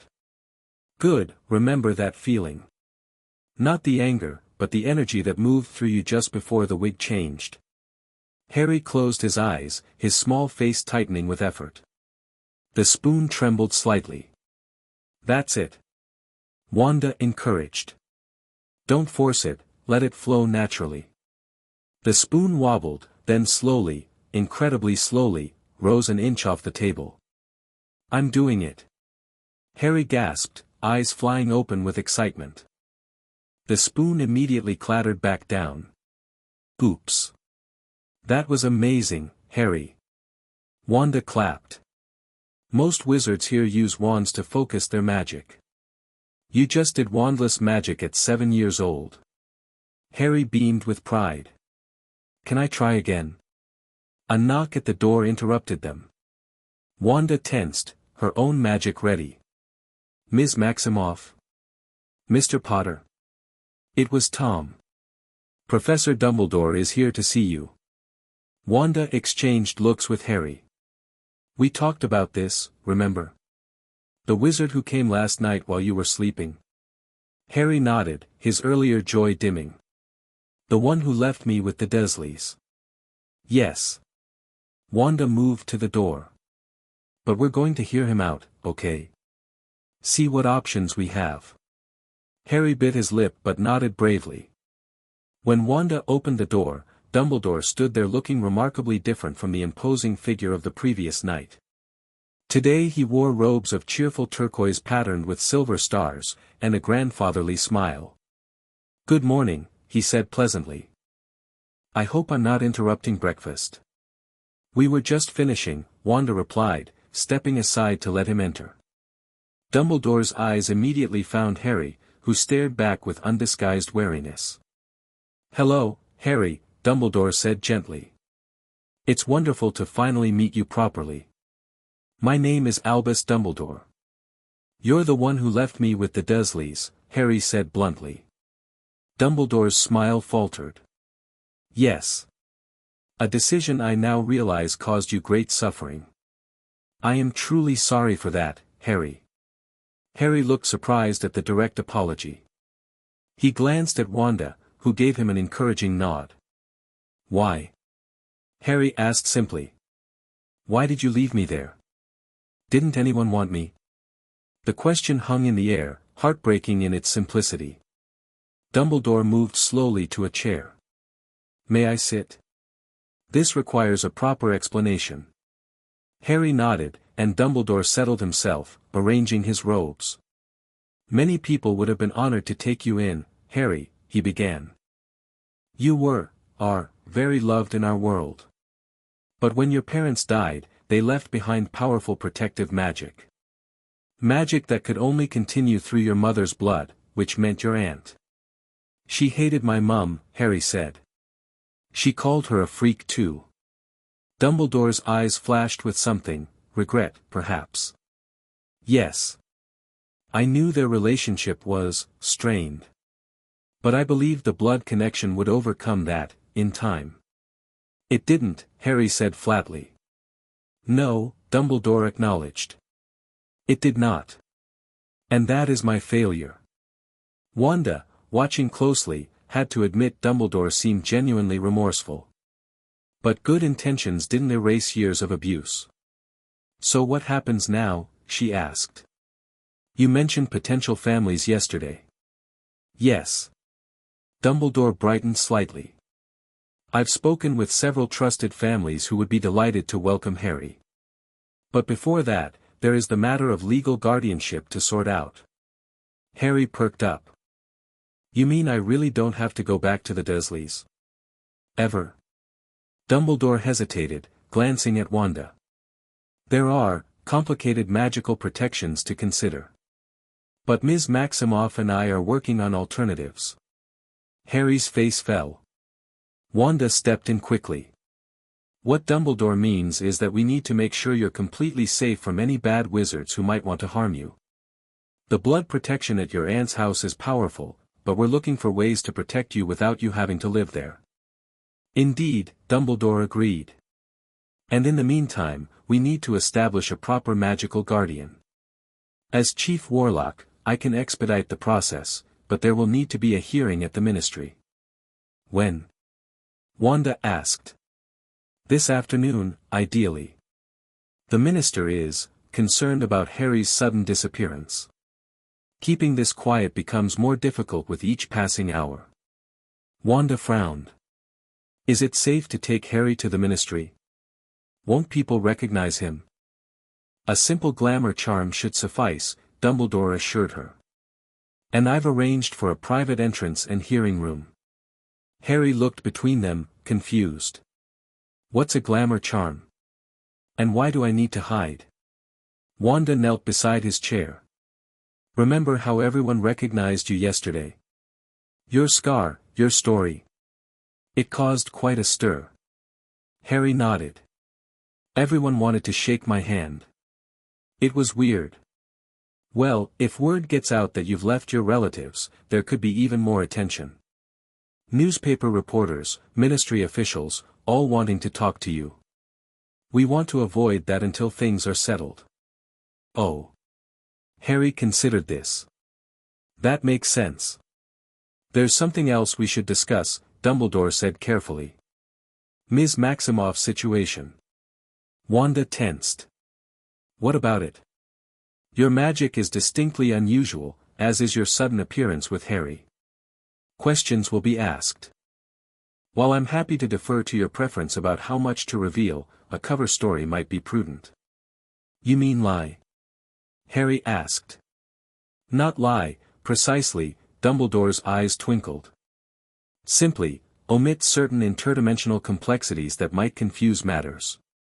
Wanda considered this. She doubted the wizarding world was ready for the concept of the multiverse. What do you suggest? Perhaps you could be a distant relative of Lily Potter's? A second cousin, twice removed, who's been living abroad in America, judging by your accent. You learned of Harry's situation through family connections and came to check on him. That could work, Wanda nodded. Though it doesn't explain my different magic. Experimental magical research, Dumbledore suggested. Many witches develop unique magical signatures through intensive study of obscure branches of magic. Harry watched this exchange with fascination. So we're making up a story? A simplified version of a complicated truth, Dumbledore corrected gently. Sometimes that's necessary when dealing with large bureaucracies like the Ministry. A knock at the door interrupted them. Tom's voice called through, Ms. Maximoff. There's a lady from the Ministry here asking about Mr. Potter. Rather insistent, she is. Wanda and Dumbledore exchanged alarmed glances. Our timetable may have accelerated, Dumbledore murmured. Harry, quickly now, is there a back exit, Tom? Service stairs at the end of the hall, Tom replied. But Professor, it's Madame Bones herself. Dumbledore's eyebrows rose. Amelia came personally. Interesting. He turned to Wanda. Amelia Bones is head of magical law enforcement, fair-minded and discreet. We might do better facing her directly than appearing to flee. Wanda looked to Harry, who seemed apprehensive but nodded bravely. All right, she decided. But Harry stays with me at all times. Of course, Dumbledore agreed. Tom, please show Madame Bones up. Moments later, a square-jawed witch with short grey hair and a monocle entered the room. Her robes were official-looking, and her gaze sharp as it swept over all of them, lingering on Harry. Albus, she said coolly. When you said you were handling the situation personally, I didn't realize you meant hiding the boy at the leaky cauldron. A temporary measure, Amelia, Dumbledore replied calmly. May I introduce Wanda Maximoff, a distant relative of Lily Potter's who has taken an interest in Harry's welfare. Amelia Bones studied Wanda with open skepticism. Interesting. The magical signature we detected in Surrey was unlike anything on record. That wouldn't happen to be yours, would it, Ms. Maximoff? Wanda straightened. It is. My magical research has led me down some unconventional paths. I see. Amelia turned her attention to Harry. And you, Mr. Potter? Are you well? Harry nodded. Yes, ma'am. And did you leave your relatives willingly? Yes. Harry said emphatically. They were horrible. They hit me and locked me in a cupboard and called me Freak Anne, a cupboard? Amelia interrupted sharply, looking to Dumbledore. What is he talking about, Albus? Dumbledore sighed. It appears the Dursleys were not suitable guardians. A grave error in judgment on my part. An error? Amelia's voice was cold. Child abuse is rather more than an error, Albus. It's a criminal matter. One that must be handled delicately, given Harry's unique situation, Dumbledore cautioned. Amelia's jaw tightened. The boy who lived or not, magical child welfare laws apply. There will need to be a formal investigation. Of course, Dumbledore agreed. But perhaps we could focus first on establishing proper guardianship going forward? Amelia considered this, then nodded curtly. Fine. The minister expected me to bring Mr. Potter back immediately, but given these allegations. She looked at Harry again, her expression softening slightly. I'll report that the situation is more complex than initially understood and requires a proper hearing. Thank you, Amelia, Dumbledore said sincerely. Don't thank me yet. She turned to Wanda. You, Ms. Maximoff, will need to explain exactly how you found Mr. Potter and why you took matters into your own hands rather than alerting authorities. I tried that approach once before with a child in danger, Wanda said evenly. The authorities failed him. I wasn't going to risk Harry's safety on bureaucratic processes. Something like respect flickered in Amelia's eyes. Understandable, if not procedurally correct. I'll expect all three of you at the ministry at 2 o'clock. We'll use my private office entrance to avoid unnecessary attention. After providing them with directions, Amelia left, though not without a final warning glance at Dumbledore that suggested their conversation was far from over. Well, Dumbledore said once she'd gone, that went better than expected. She seemed angry with you, Harry observed. Yes, Dumbledore agreed. Quite rightfully so. Amelia Bones has a strong sense of justice and little patience for those who fail children. I like her, Harry decided. Dumbledore smiled. She would be pleased to hear that. Now, we have a few hours before the hearing. Perhaps we should discuss potential guardians. The next hour was spent with Dumbledore describing various families who might take Harry in. The Weasleys, a large, loving family with several sons near Harry's age, the Tonkses, with their friendly metamorphmagus daughter, the Diggories, whose son Cedric was already showing promise as a young wizard. Harry listened intently, occasionally asking questions, but Wanda noticed he seemed overwhelmed by it all. Maybe, she suggested gently, Harry could meet some of these families before making any decisions. It's a lot to take in just from descriptions. An excellent point, Dumbledore agreed. We could arrange visits over the coming weeks. And in the meantime? Wanda asked. Where does Harry stay? Hogwarts would be safest, Dumbledore mused. Though unusual during summer holidays.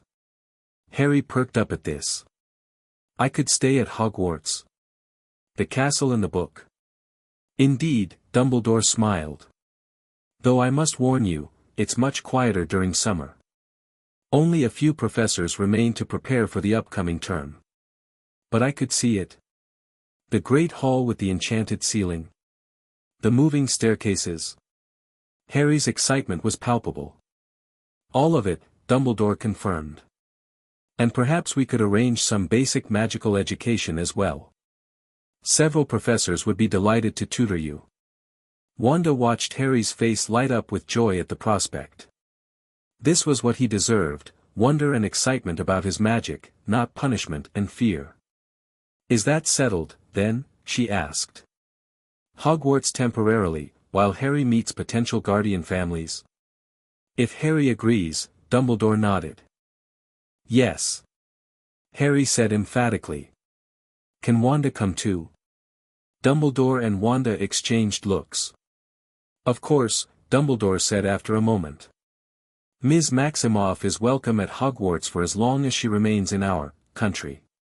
The subtle acknowledgement of her interdimensional status wasn't lost on Wanda. Eventually, she would have to return to her own world, a reality she was trying not to think about too much. Then it's settled, Wanda said. Now, we should prepare Harry for this hearing. The Ministry of Magic was unlike anything Wanda had ever seen. They entered through a visitor's entrance disguised as a red telephone booth, descending into a vast atrium with emerald green fireplaces, a peacock blue ceiling inlaid with gleaming golden symbols, and a bizarre fountain featuring golden statues of magical beings.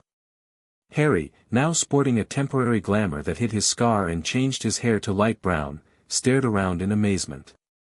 Wizards really like gold, huh? Wanda stifled a laugh. Seems that way. Dumbledore led them past the security desk with a few quiet words to the guard, then to a private elevator that took them directly to the Department of Magical Law Enforcement. Amelia Bones was waiting in her office, along with a stern-looking witch in emerald robes and square spectacles whom Dumbledore introduced as Minerva McGonagall, Deputy Headmistress of Hogwarts. Minerva insisted on attending once she learned of the situation, Amelia explained, with a look that suggested McGonagall's insistence had been formidable. I told Albus leaving the boy with those muggles was a terrible idea, McGonagall said sharply. I watched them all day before Harry arrived. The worst sort of muggles imaginable, I said. But no one listened. Harry looked at her with new interest. You saw the Dursleys before I went to live with them? Indeed I did, Mr. Potter. McGonagall's stern expression softened as she addressed Harry. I transfigured myself into a cat and observed them. I argued against your placement there most strenuously. Hindsight proves you were correct, Minerva, Dumbledore acknowledged. A fact I deeply regret. Regrets won't undo years of damage, McGonagall sniffed, though her anger seemed directed at the situation rather than at Harry. But I'm here now to ensure the boy's best interests are finally prioritized. As are we all, Amelia said briskly. The hearing will begin shortly. Minister Fudge insisted on presiding, along with Madame Umbridge from the Department of Magical Families. Dumbledore frowned slightly. Dolores? That's unexpected. Indeed, Amelia's tone was dry. She expressed particular concern about proper wizarding upbringing, when she heard about the situation. Wanda didn't miss the significant looks exchanged between the three magical authority figures, but before she could ask, Amelia continued. I should warn you all, the minister is under pressure. The Daily Prophet somehow got wind that Harry Potter is no longer with his Muggle relatives. They don't have details yet, but questions are being asked. How? Wanda demanded. The Dursleys wouldn't have contacted magical newspapers. There are always leaks in a ministry, Dumbledore said wearily. And Harry's movements are of great interest to many. A magical memo in the shape of a paper airplane zipped into the room, hovering before Amelia. She plucked it from the air, read it quickly, and nodded. They're ready for us. Mr. Potter, are you prepared? Harry straightened his new robes. Dumbledore had conjured them that morning, insisting proper wizarding attire would make a better impression. Yes, ma'am. Wanda squeezed his shoulder. Remember, just tell the truth about the Dursleys. I'll be right beside you. They followed Amelia through a corridor to a medium-sized chamber with a semicircular table at one end where several wizards and witches in official-looking robes were already seated. Chairs had been arranged facing them, with a single seat positioned directly in front. That will be Harry's, Amelia explained quietly. Standard procedure for the subject of a guardianship hearing. The rest of you may sit behind him. Wanda frowned. I should be next to him. I'm afraid protocol, Amelia began. I don't care about protocol, Wanda interrupted. He's 7 years old and about to be questioned by strangers about trauma. I'm staying by his side. Amelia assessed her for a moment, then nodded. Very well. I'll have another chair placed there. As they took their positions, Wanda studied the wizards at the table. In the center sat a portly man with rumpled gray hair wearing pinstriped robes and a lime-green bowler hat, Minister Fudge, presumably. Beside him, a toad-like woman in pink with a black velvet bow atop her curly hair watched Harry with an expression of saccharine interest that immediately set Wanda's teeth on edge. Dumbledore took a seat slightly apart from the panel, explaining quietly that as Chief Warlock, he would normally preside but had recused himself due to his involvement in the case. Fudge cleared his throat importantly. Hearing for the guardianship of Harry James Potter, July 2, 1987. Present, Cornelius Oswald Fudge, Minister for Magic, Dolores Jane Umbridge, Senior Undersecretary and Department of Magical Families Liaison, Amelia Susan Bones, Head of the Department of Magical Law Enforcement, Minerva McGonagall, Witness, and Albus Percival Wulfric Brian Dumbledore, current magical guardian of the minor in question. He peered down at Harry, the glamour now removed. And you are Harry Potter? Harry nodded nervously. Yes, sir. Speak up for the record, please, Fudge instructed. Yes, sir, Harry said more loudly. And you are? Fudge turned to Wanda. Wanda Maximoff, she replied. Distant relative of Lily Potter and Harry's current caretaker. The toad-like woman, Umbridge, gave a small, hem-hem, cough. Forgive me, but we have no record of any Maximoff family connection to the Potters or Evans lineage.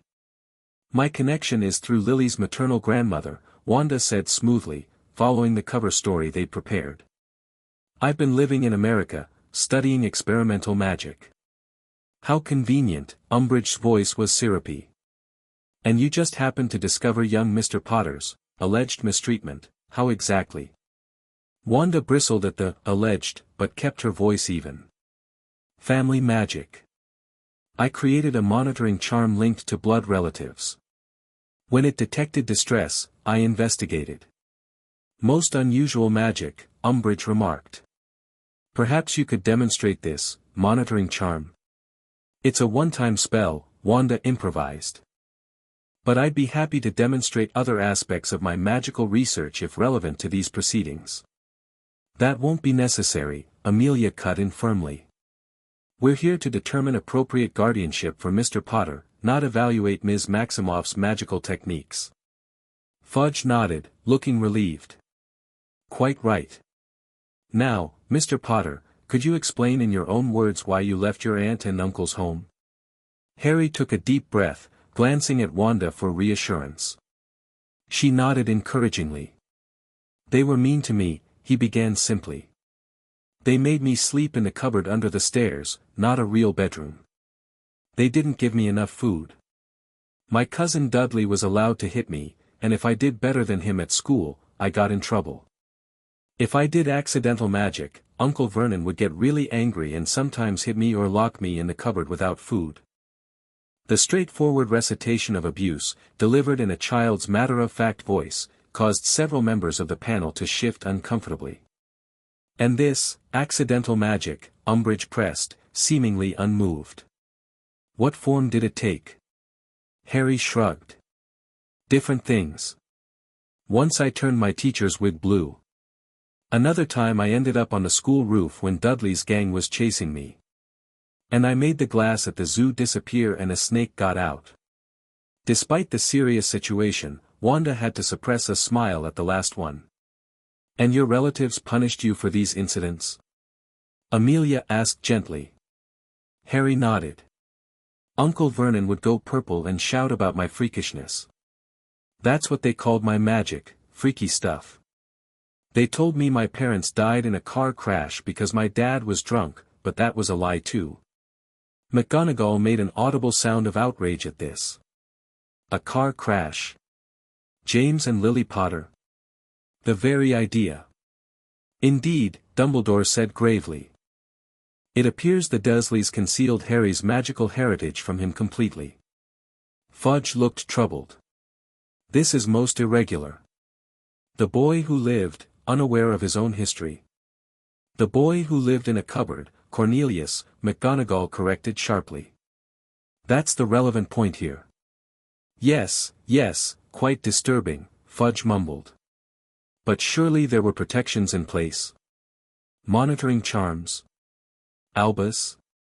Dumbledore sighed. There were, though clearly inadequate ones. The blood wards I established were designed to protect Harry from external threats, not from his own family. A significant oversight, Amelia remarked dryly. Hem. Umbridge's cough drew attention again. While these allegations are concerning, we have only the boy's word and that of Ms. Maximoff, who appeared quite suddenly and removed him without proper authorization. For all we know, she could have influenced his memories or perceptions. Wanda felt her magic stirring with anger. Are you suggesting Harry is lying about years of abuse? I'm merely noting that proper procedures weren't followed, Umbridge smiled unpleasantly. The Ministry has protocols for cases of suspected magical child endangerment. Taking matters into one's own hands is simply not done. I don't need to manipulate anyone's memories, Wanda said coldly. The evidence was clear. Harry's bedroom was a cupboard full of spiders. His clothes were rags. He flinched when adults raised their voices.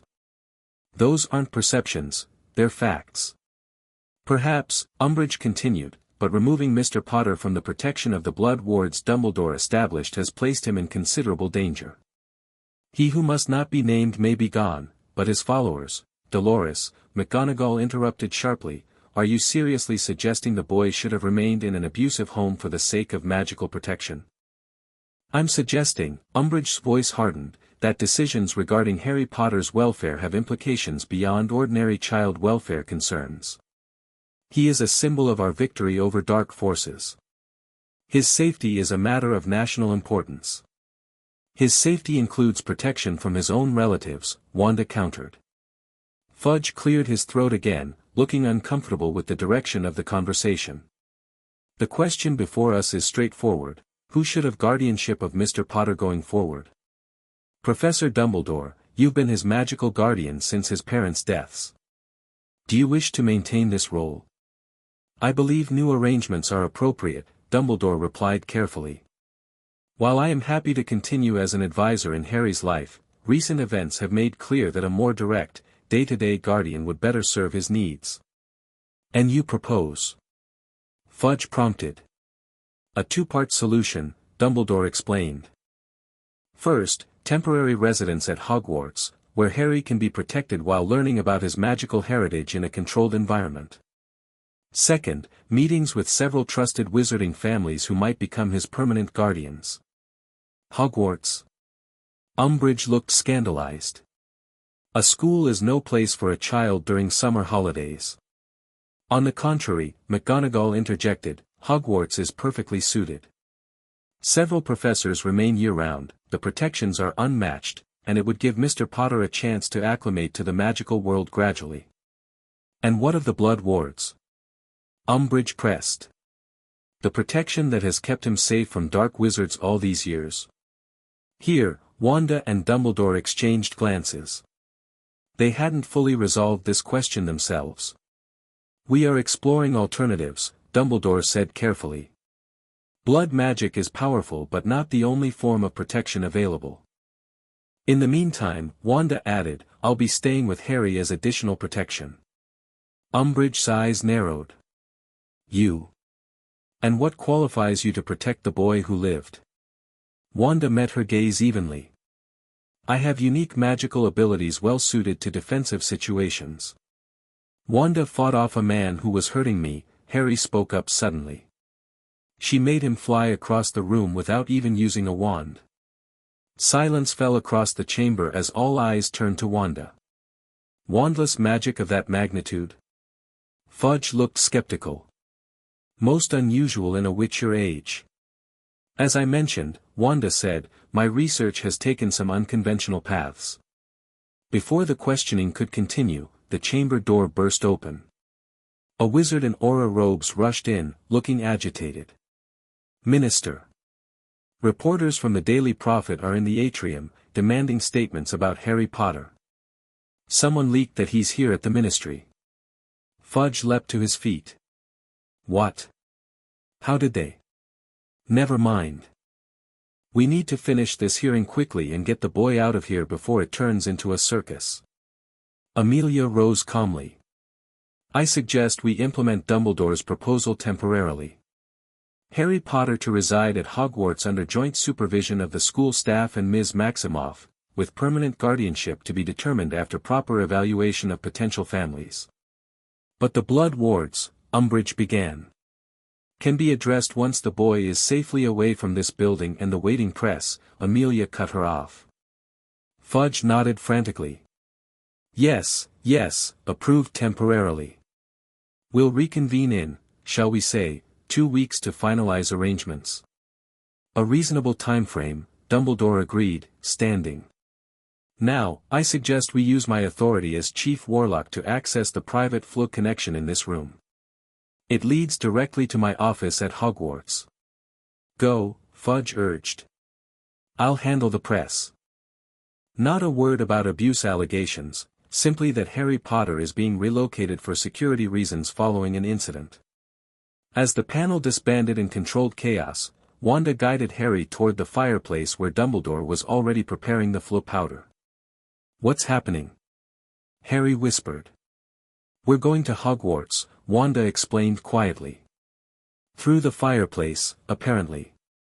It's quite safe, McGonagall assured them, joining them at the hearth. Though disorienting the first time. Hold tightly to Professor Dumbledore, Mr. Potter. Dumbledore smiled down at Harry. Ready for your first visit to Hogwarts, my boy. Despite the tension of the hearing, Harry's eyes lit up. Yes, sir. Then hold on tight, Dumbledore instructed, taking Harry's hand. He nodded to Wanda. You'll follow with Minerva.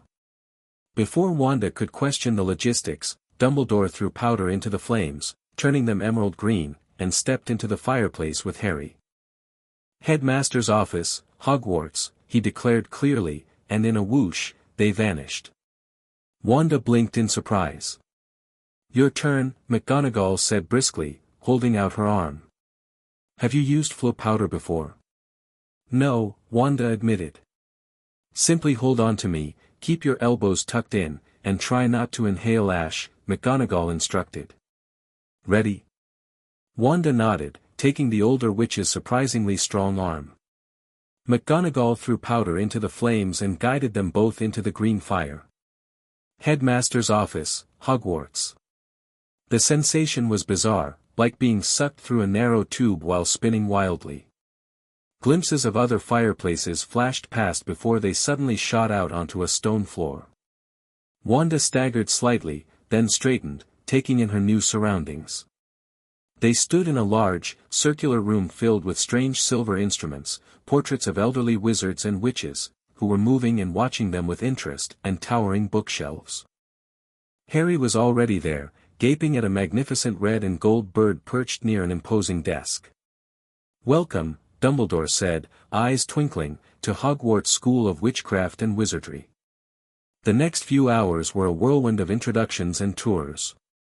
Dumbledore and McGonagall showed them the key areas of the castle, the great hall with its enchanted ceiling, currently displaying a perfect summer sky, the major classrooms, the library, where a stern-faced witch named Madame Pants eyed Harry suspiciously, and finally, the guest quarters where Harry and Wanda would stay. Harry was beside himself with excitement, pointing out everything he recognized from Hogwarts, a history, and asking endless questions about moving staircases, talking portraits, and schoolhouses. And you'll be sorted into a house when you come as a student, McGonagall explained as they climbed yet another staircase. Though that's still a few years away. Which house were my parents in? Harry asked eagerly. Gryffindor, McGonagall answered, with unmistakable pride. Both of them. I was their head of house. What were they like? Harry's question was soft but intense. As students, I mean. McGonagall's stern face softened. Your father was exceptionally bright, though rather mischievous. Talented at transfiguration and an extraordinary Quidditch player. Your mother was brilliant, one of the most gifted witches I ever taught. Kind, fiercely principled, and formidable when crossed.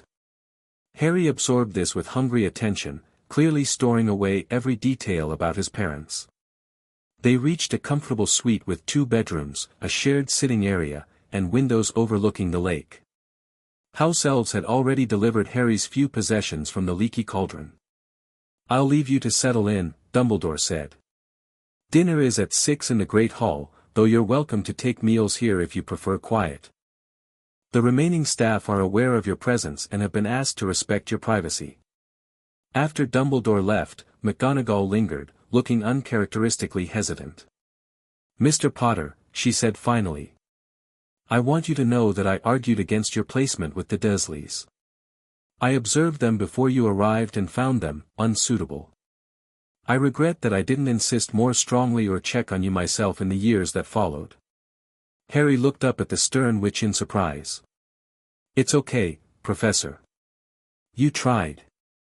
It wasn't enough, McGonagall said simply. But I intend to make up for that now. If you need anything during your stay, anything at all, my quarters are just down the corridor. After McGonagall left, Harry explored their rooms with enthusiasm, bouncing on the beds and examining the magical artifacts decorating the shelves. Wanda watched him with a mixture of joy and melancholy. He deserved this, magic, wonder, knowledge about his parents, but she knew she couldn't stay indefinitely. Eventually, she would have to return to her own dimension, leaving Harry behind. Wanda. Harry's voice pulled her from her thoughts. Are you okay? She smiled, pushing aside her worries. I'm fine. Just thinking about how much has changed in the past couple of days. Harry nodded seriously. Yeah. I went from a cupboard to a castle. His face broke into a sudden, brilliant smile. It's brilliant. Wanda laughed. It certainly is. Harry's smile faded slightly. But what about what that Umbridge lady said? About the blood wards and me being in danger. Trust Harry to pick up on the undercurrents of adult conversation. Wanda sat on one of the plush armchairs, gesturing for Harry to join her. There are some bad wizards in this world, she explained carefully. The ones who followed Voldemort, the dark wizard who killed your parents. The blood wards at your aunt's house were meant to protect you from them. So am I in danger now? Harry asked directly. Not immediate danger, Wanda assured him. Hogwarts is one of the safest places in the wizarding world. But we do need to figure out a long-term protection plan.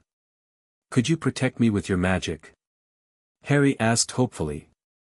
It's different from wizard magic. Maybe the bad wizards wouldn't know how to fight it. Wanda's heart clenched. My magic is definitely different, she agreed. But Harry, I need to be honest with you about something. Harry's expression grew serious. You have to go back to your world eventually. The directness of his understanding surprised her. Yes. I can't stay forever. Interdimensional travel is complicated. Staying too long could cause problems. Harry nodded slowly, processing this. How long can you stay? I'm not sure exactly, Wanda admitted. Weeks, maybe a few months. But not years. That's why Dumbledore wants me to meet those families, Harry realized. To find somewhere to live after you go. Yes. But I promise I won't leave until you're settled and happy, Wanda assured him. And I'll try to find a way to check on you sometimes, even from my dimension. Harry was quiet for a moment, then asked in a small voice, will I ever see the Dursleys again? The question caught Wanda off guard. Do you want to? No. Harry said quickly. I just wondered if someone might make me go back, even for visits. Dumbledore mentioned the blood protection might require some contact, but we're looking for alternatives, Wanda explained. And even if there isn't one, it would be brief visits with strict supervision and rules about how they treat you. Harry didn't look thrilled at this prospect, but he nodded in acceptance. Enough serious talk, Wanda decided. We're in a magic castle. What do you want to explore first after dinner? Harry's face lit up again. The library. No, the Quidditch pitch. No, the kitchens to meet the house elves. Wanda laughed at his enthusiasm. We have time for all of it. Dinner in the Great Hall was a surreal experience. With most students gone for summer, only a handful of staff remained, Dumbledore, McGonagall, a tiny wizard named Flitwick who taught charms, a round, cheerful witch named Sprout who taught herbology, and a hook-nosed, sour-looking man named Snape who taught potions and regarded Harry with an inscrutable expression that made Wanda instantly wary. The food appeared magically on golden plates, causing Harry to gasp in delight. The ceiling showed a stunning sunset, and enchanted candles floated overhead.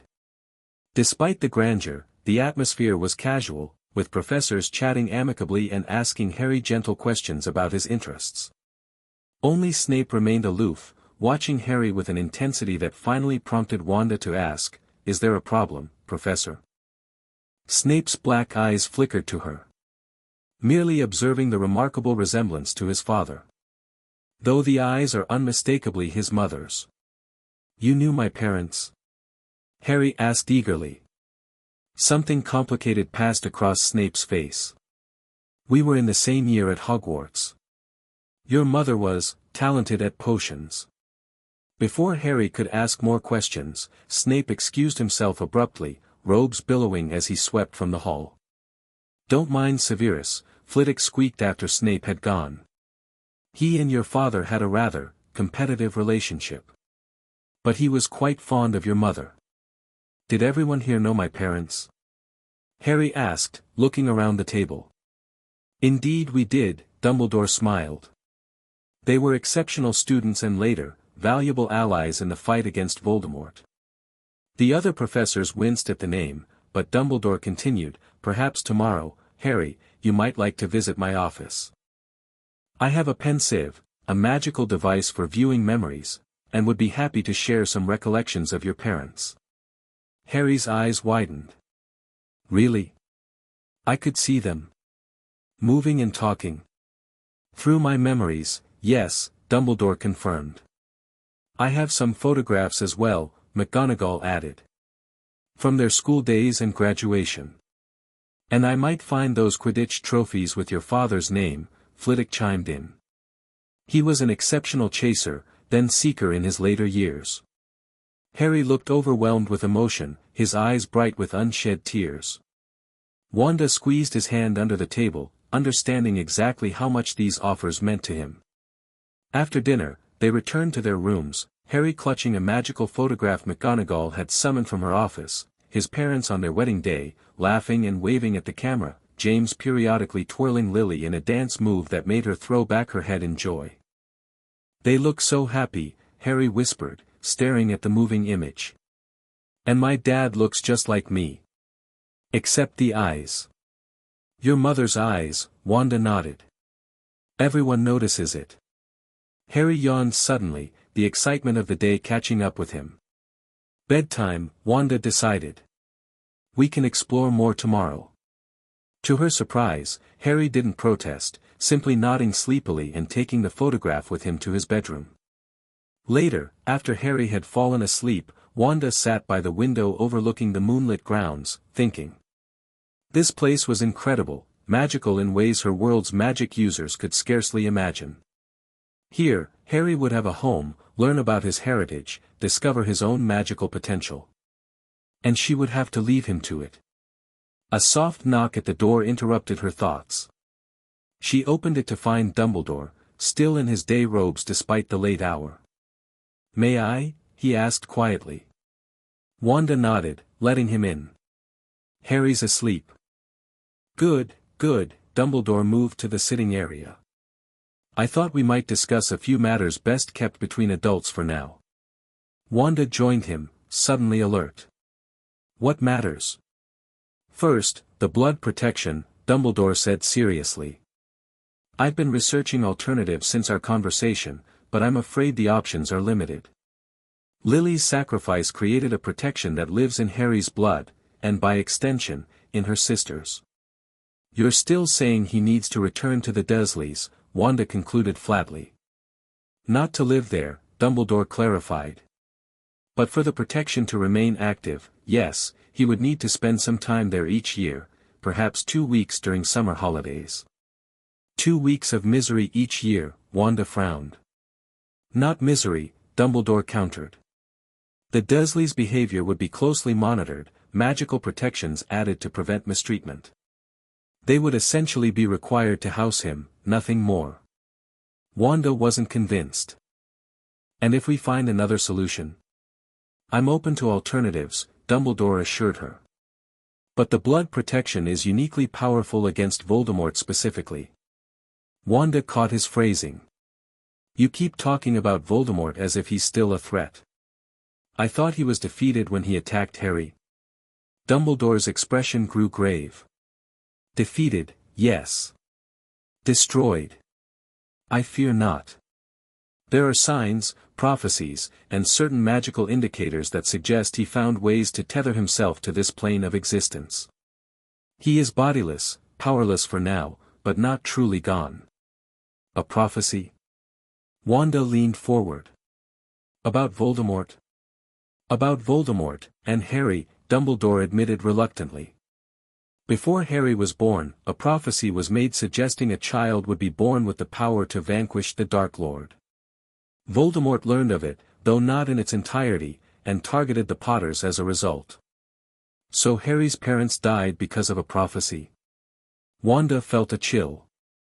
And what does it say about Harry's future? Dumbledore hesitated. The full prophecy is something Harry should hear when he's older. But it suggests their fates are intertwined. When Voldemort returns, Harry will face him again. He's a child, Wanda protested. You can't put this burden on him. The burden exists whether we acknowledge it or not, Dumbledore said gently. My goal is to give Harry the childhood he deserves while gradually preparing him for the challenges that may lie ahead. By sending him back to abusers for protection. Wanda challenged. By finding the best compromise between his immediate happiness and his long-term survival, Dumbledore countered. Unless you plan to stay in this dimension permanently to protect him. The question hung in the air between them. They both knew the answer. There's something else you should know, Dumbledore continued after a moment. The hearing today was only the beginning. The Ministry, particularly Dolores Umbridge, will continue to take an interest in Harry's placement. They view him as a symbol, an asset to the wizarding world. He's a boy, not a symbol, Wanda said firmly. To those who remember that night, he's both, Dumbledore sighed. And there are factions within the Ministry who would prefer him raised under their influence. Your presence complicates matters in ways they don't understand, which has bought us time, but not indefinitely. What are you suggesting? Wanda asked. That we move quickly to establish a permanent guardianship with a family beyond Ministry control but whom they can't easily object to. The Weasleys, for instance. Arthur works at the Ministry but is not politically ambitious. Their son Ron is Harry's age. Wanda considered this. And you trust them completely? With Harry's safety and happiness? With my life, Dumbledore said simply. Molly and Arthur Weasley fought against Voldemort in the last war. They understand the stakes but would love Harry for himself, not his fame. I'd like to meet them, Wanda decided. And Harry should too, before any decisions are made. Of course.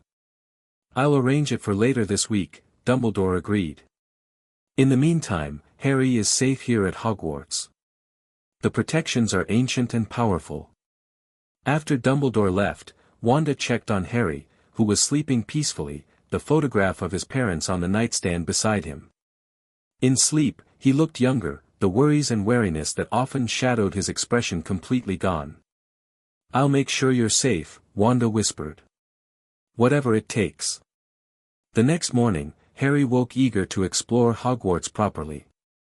After breakfast in the Great Hall, where Professor Flitwick cheerfully offered to show them the Charms classroom, they set out to discover the castle's secrets. Hogwarts was even more magical by daylight, staircases that moved on their own, portraits that conversed with passers-by, ghosts drifting through walls. Harry's first encounter with nearly headless Nick left him equal parts horrified and fascinated. They visited the library, where Madame Pants grudgingly allowed Harry to browse the children's section, the Quidditch pitch, where Harry gazed longingly at the tall hoops, and the kitchens, where house elves plied them with more pastries than they could possibly eat. Throughout it all, Harry absorbed everything with wide-eyed wonder, asking intelligent questions that impressed the professors they encountered. Wanda noticed how the staff watched him, with curiosity, certainly, but also with something like protective affection. The boy who lived might be a legend to the wider wizarding world, but here at Hogwarts, he was quickly becoming just Harry, a bright, eager child discovering magic for the first time. In the afternoon, they kept their appointment with Dumbledore to view memories of Harry's parents. The pensieve, a stone basin filled with swirling, silvery substance, allowed them to literally step into Dumbledore's memories. They watched Lily and James on their first day at Hogwarts, nervous 11-year-olds being sorted into Gryffindor, James playing Quidditch, performing spectacular feats on a broomstick, Lily excelling in Charms class, her wand movements precise and confident, and finally, the Potters proudly showing Dumbledore baby Harry, who was zooming around on a toy broomstick while James laughed and Lily pretended to scold them both. When they emerged from the last memory, Harry was crying silently, tears streaming down his face.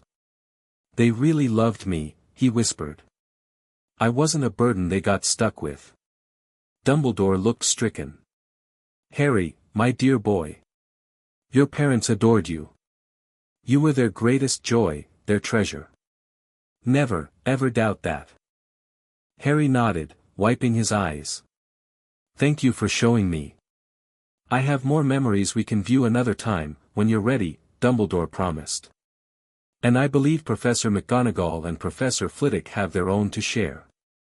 As they left Dumbledore's office, Harry was unusually quiet, processing everything he'd seen. Wanda didn't push him to talk, understanding he needed time to absorb these first real connections to his parents. That evening after dinner, where Harry had tentatively asked Professor Snape more about his mother's potion abilities, receiving curt but informative responses, they sat in their sitting room. Harry had been sketching something intently for the past hour. "What are you drawing?" Wanda asked finally. Harry turned the parchment toward her.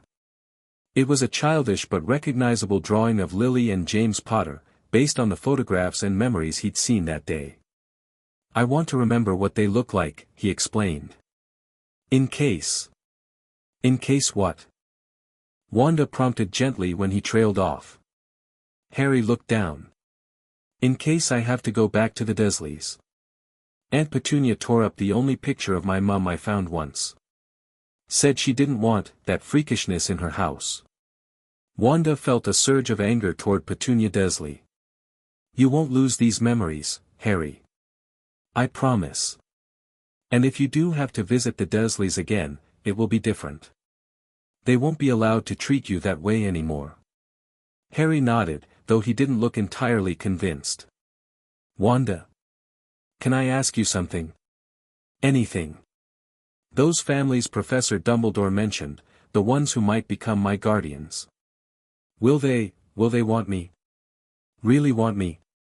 Not just because I'm Harry Potter, the boy who lived, but just, me?" The question broke Wanda's heart. "Oh, Harry. Yes. The right family will want you for exactly who you are. And we won't settle for anything less." Harry smiled slightly. "Okay. I've never had a real family before. I'm not sure what it's supposed to be like." "It's supposed to be people who love you, support you, make you feel safe and valued," Wanda said. "Who are proud of your accomplishments but don't make their love conditional on them. Who help you grow but accept you as you are. Like you've been doing," Harry observed. Wanda hadn't expected that, and it left her momentarily speechless. Yes, I suppose so. I wish you could stay," Harry said simply. "Be my guardian forever." The straightforward longing in his voice made her chest ache. "I wish I could too, Harry. But we'll find you people who will love you just as much. I promise." Later that night, unable to sleep, Wanda found herself wandering the moonlit corridors of Hogwarts. The castle had a different quality at night, peaceful yet watchful, as if the very stones were sentient. She wasn't entirely surprised when she rounded a corner and found McGonagall, also apparently taking a late-night stroll. Maximoff, McGonagall greeted her. "Restless?" "Just thinking," Wanda admitted. "This place is remarkable." McGonagall nodded. "Hogwarts has a way of affecting people. Some say the castle itself has a kind of consciousness after absorbing so much magic over the centuries."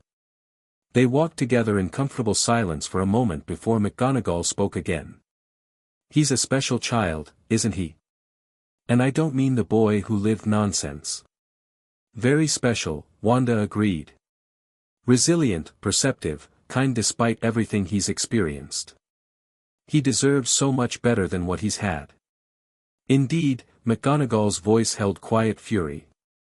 "I will never forgive myself for not checking on him. I knew what kind of people they were." "Dumbledore bears more responsibility," Wanda pointed out. "He was the magical guardian." "Yes," McGonagall agreed. "Though I understand his reasoning, even if I don't agree with it. Albus carries the weight of the entire wizarding world sometimes. He sees the big picture, the greater good, occasionally at the expense of individual suffering. That's not an excuse, Wanda said firmly. No, McGonagall surprised her by agreeing. It's not. Which is why I'm grateful you intervened, even if your methods were unconventional. They reached a large window overlooking the grounds, moonlight silvering the lake and forest beyond. May I ask you something, Ms. Maximoff? Wanda, please. And yes. Your magic, McGonagall said carefully. It's unlike anything I've encountered in over 50 years of magical study. You're not simply a witch from another country, are you? Wanda considered how to respond. No. As Dumbledore probably told you, I'm from another dimension entirely. Where magic works differently. McGonagall nodded, unsurprised. I suspected as much. And you came here specifically for Harry? I saw him being abused through a random dimensional window, Wanda explained. I couldn't ignore it. Most would, McGonagall observed. Crossing dimensions is no small feat, I imagine. It was worth it, Wanda said simply. McGonagall studied her for a long moment. You care for him already. Yes, Wanda admitted. It happened faster than I expected. Children have a way of doing that, McGonagall said, with unexpected softness. Especially the ones who need love the most. But I can't stay, Wanda said, voicing the fear that had been growing. Extended cross-dimensional presence causes instability. Eventually, I'll have to go back. And you're worried about leaving him, McGonagall finished for her. Terrified, Wanda corrected. He's been abandoned by every adult who should have protected him. I don't want to be another one. McGonagall was quiet for a moment. Perhaps I can offer some reassurance. While I cannot speak for whatever family eventually becomes Harry's guardians, I can promise you this, Hogwarts will always be a home for him. And I personally will ensure his welfare is monitored, regardless of Albus's greater good considerations. Thank you, Wanda said sincerely. That does help. Now, McGonagall straightened. I believe we both should attempt sleep.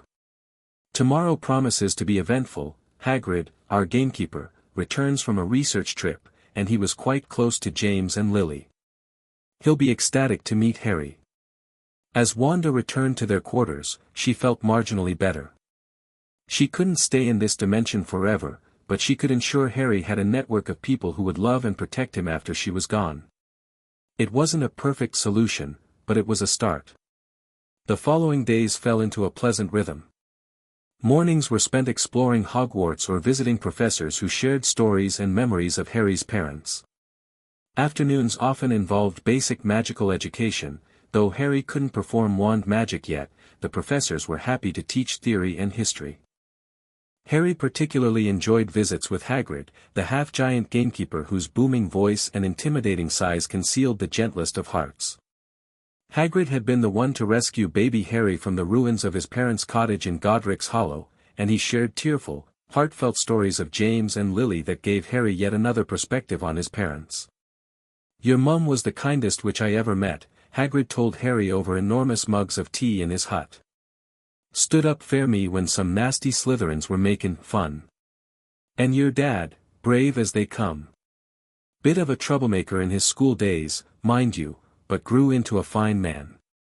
Harry soaked up these stories like a sponge, while Wanda observed the growing network of adults who genuinely cared about him. McGonagall's stern exterior hid a fierce protectiveness. Flitwick delighted in Harry's quick mind. Even Snape, despite his obvious discomfort around Harry, seemed to soften marginally when discussing Lily's talent for potions. On their 5th day at Hogwarts, Dumbledore informed them that the Weasleys had agreed to meet Harry that weekend. They're quite excited, he told Harry. They have a son your age, Ron, and several older boys.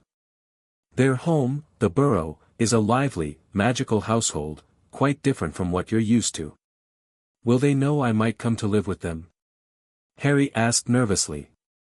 They understand it's a possibility we're exploring, Dumbledore confirmed.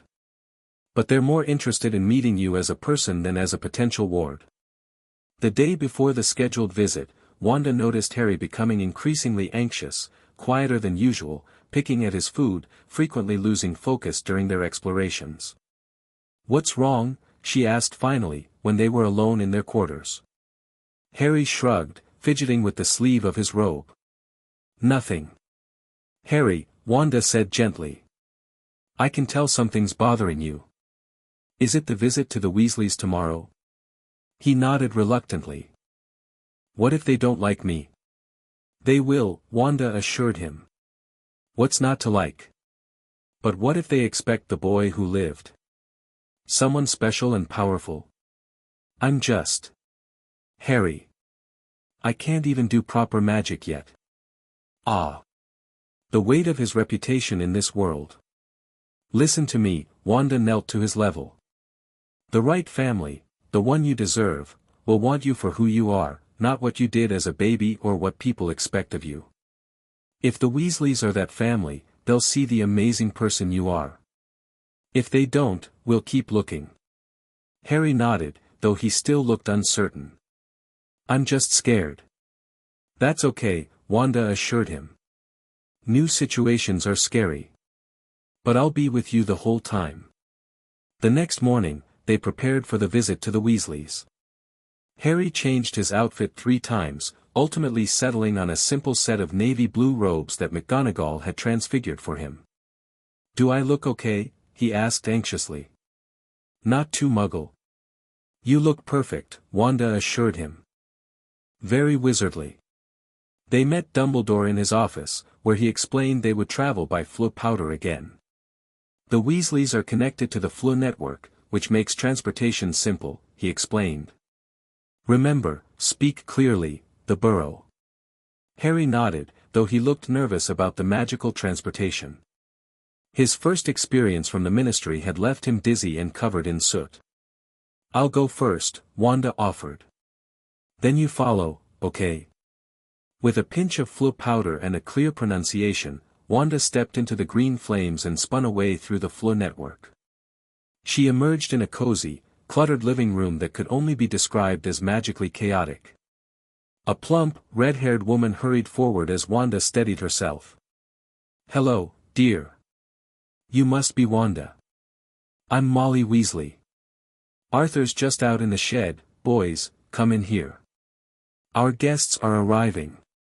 Before Wanda could respond, the fireplace flared green again and Harry tumbled out, stumbling and nearly falling. Wanda caught him, helping him brush soot from his robes. "And this must be Harry," Molly said warmly, though Wanda didn't miss the quick glance at his forehead. "Welcome to the Burrow, dear." Harry straightened his glasses. "Thank you for having us, Mrs. Weasley." "Molly, please," she insisted. "Now, let me introduce, oh, here they come." A stream of red-headed children entered the room, so many that Wanda temporarily lost count. There were 2 identical boys who looked about 9 or 10, an older boy with a serious expression, another older boy with a ponytail, and a younger boy about Harry's age who was staring at Harry with undisguised curiosity. "This is Percy," Molly indicated the serious boy, "Bill, my eldest home from Hogwarts, Fred and George." "I'm George," one of the twins corrected. "Sorry, George and Fred," Molly amended. "Actually, I am Fred," the same twin grinned, earning an exasperated look from his mother. "The twins," Molly continued firmly. "And Ron, who's your age, Harry?" "Ginny, my daughter, is outside with Arthur. She's a bit younger." Harry looked overwhelmed by the introductions but managed a polite, "Nice to meet you all." Ron stepped forward, still staring. "Do you really have the, he pointed at his own forehead. "Ronald." Molly scolded. "We talked about this." "It's okay," Harry said, lifting his fringe to reveal the lightning bolt scar. "Yeah, I've got it." "Wicked," Ron breathed. The twins pushed forward. "Do you remember anything about the night you-know-who tried to kill you?" they finished together. "Fred." George. That's enough.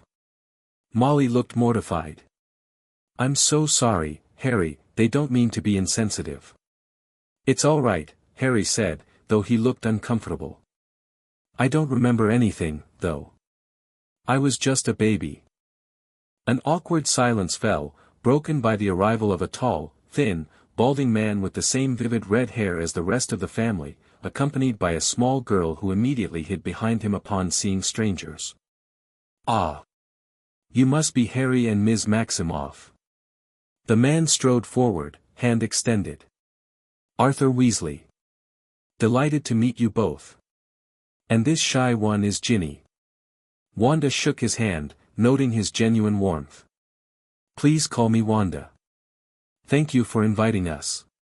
Our pleasure, Arthur assured them. Now, Harry, I understand you've been raised by Muggles. Fascinating.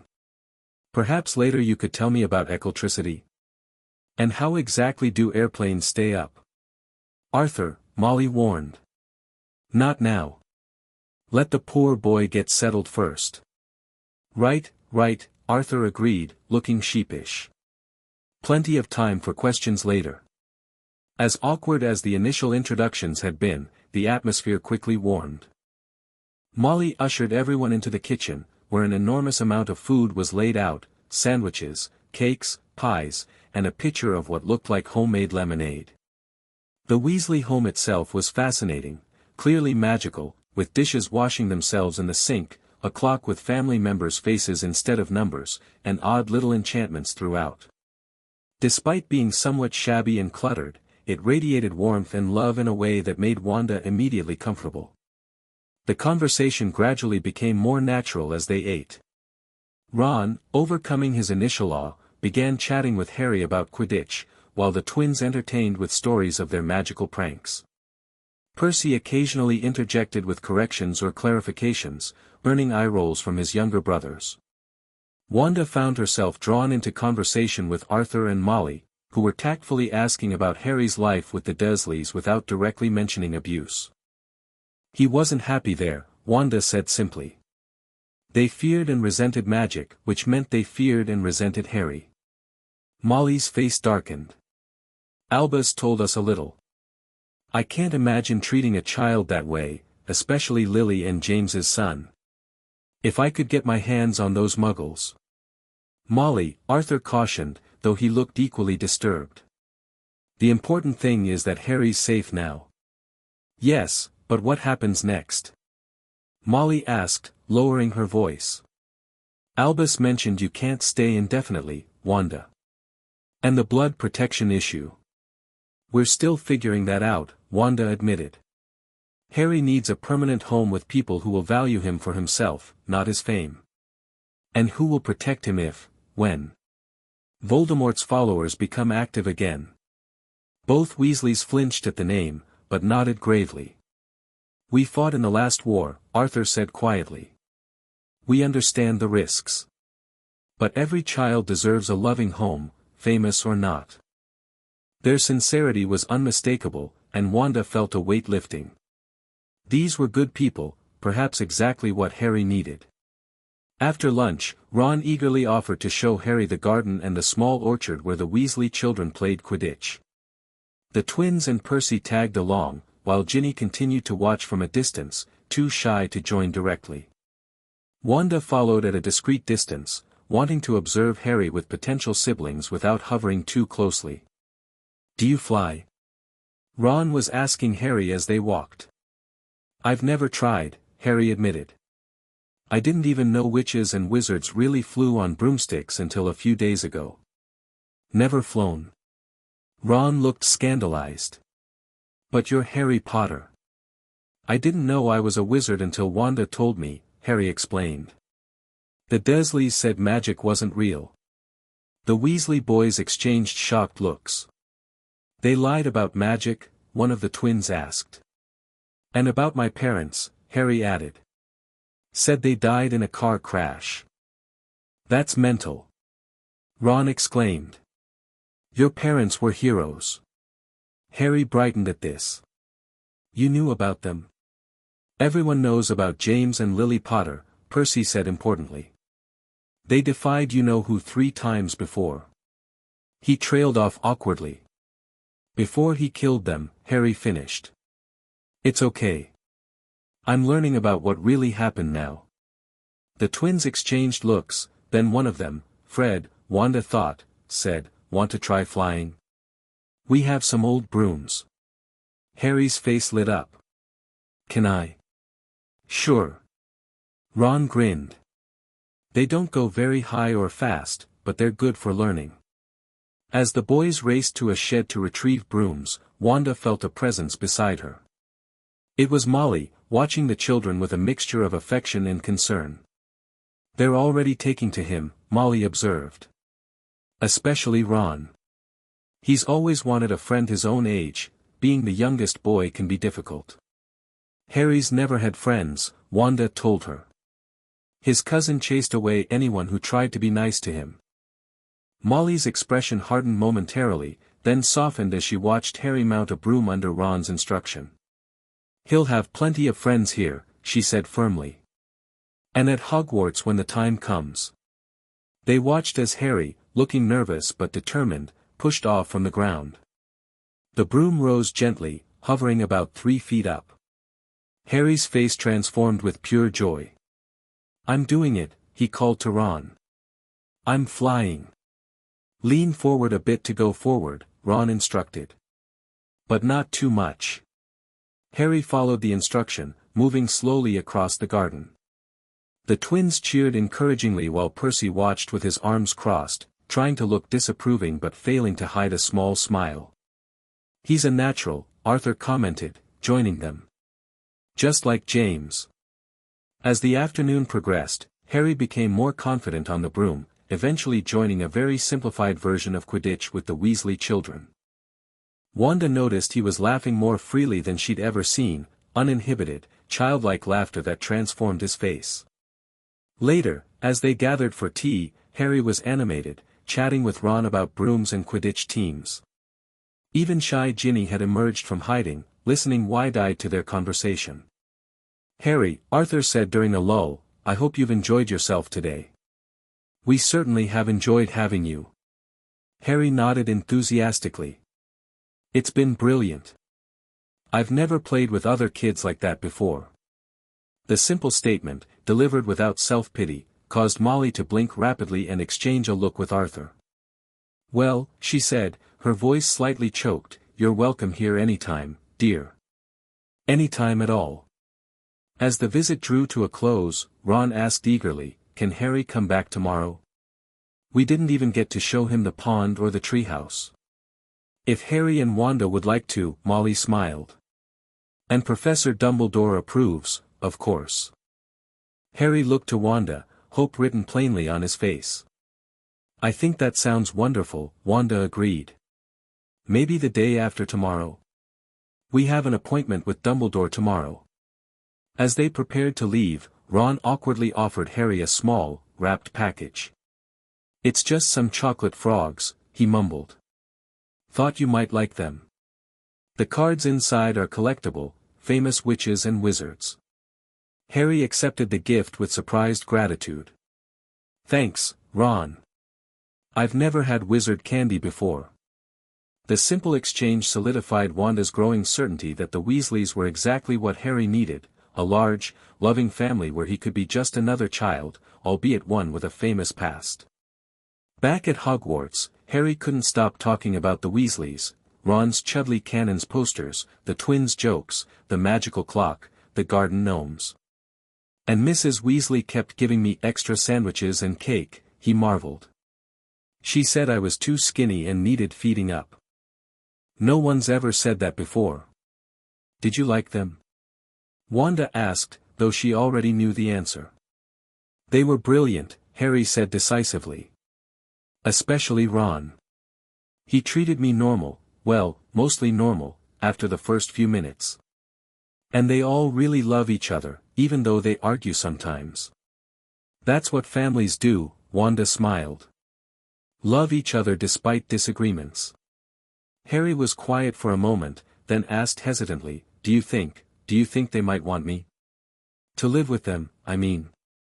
I think they already do, Wanda said honestly. But remember, this is just the first family we've met. There's no rush to decide. I know, Harry nodded. But I liked them. A lot.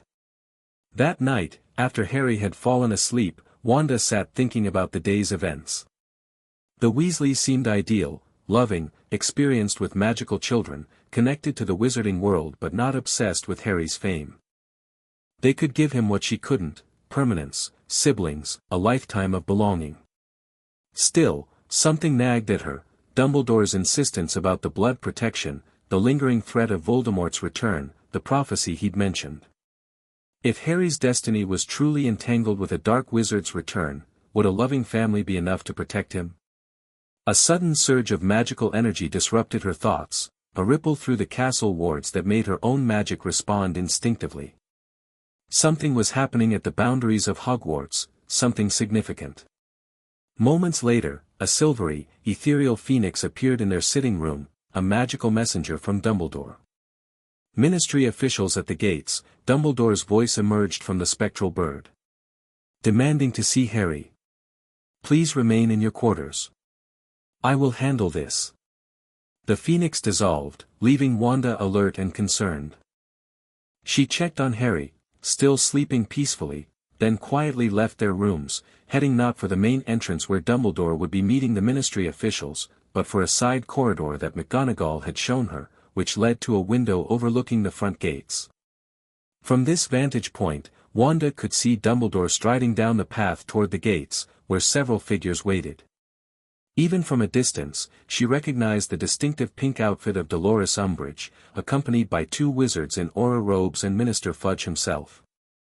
Wanda couldn't hear their conversation, but the body language was clear: Umbridge gesticulating forcefully, Fudge looking nervous but determined, Dumbledore calm but unmovable.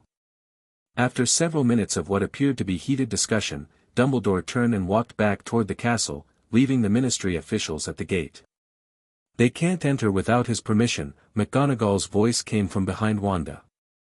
Hogwarts recognizes Albus as headmaster. The wards respond to him. Wanda turned. Why are they here? Dolores Umbridge has been busy, McGonagall said grimly. She's convinced the minister that Harry Potter should be placed with a proper, wizarding family of their choosing, one aligned with ministry interests, naturally. They can't just take him, Wanda protested. No, they can't, McGonagall agreed. Not from Hogwarts. But they're building a case to present to the Wizengamot, our High Court. They're arguing that an interdimensional witch with unknown powers and questionable legal status shouldn't have influence over the boy who lived. Wanda felt a chill. They know I'm from another dimension. Umbridge has sources everywhere, McGonagall said. Though I doubt she understands the full implications. To her, you're simply an unknown variable interfering with ministry control. What does this mean for Harry? It means, said Dumbledore, joining them in the corridor, that our timetable has accelerated. I've temporarily strengthened the wards, but the ministry will find legal means to pursue this matter. They want to control him, Wanda realized. Use him as a symbol. Precisely, Dumbledore nodded. Dolores, in particular, has strong views about the proper hierarchy of magical society. A half-blood child with your unconventional influence represents a threat to that vision. What do we do? Wanda asked. We finalize permanent guardianship arrangements, Dumbledore said firmly. Quickly, before the ministry can intervene. The Weasleys are willing, I presume. Very willing, Wanda confirmed. And they seem perfect for Harry. He connected with them immediately. Good. I'll begin the paperwork tonight, Dumbledore decided. With your approval as his current guardian and my support as chief warlock, we can expedite the process. And the blood protection issue? Wanda pressed. Dumbledore sighed. Still problematic, I'm afraid. But perhaps we can reach a compromise. Harry stays primarily with the Weasleys but visits his aunt briefly each summer, under strict protective enchantments and monitoring. He won't like it, Wanda warned. No, Dumbledore agreed. But if it keeps him safe from Voldemort's return. If, Wanda emphasized. You're basing all this on a prophecy and a suspicion. Not only those, Dumbledore corrected. There have been signs.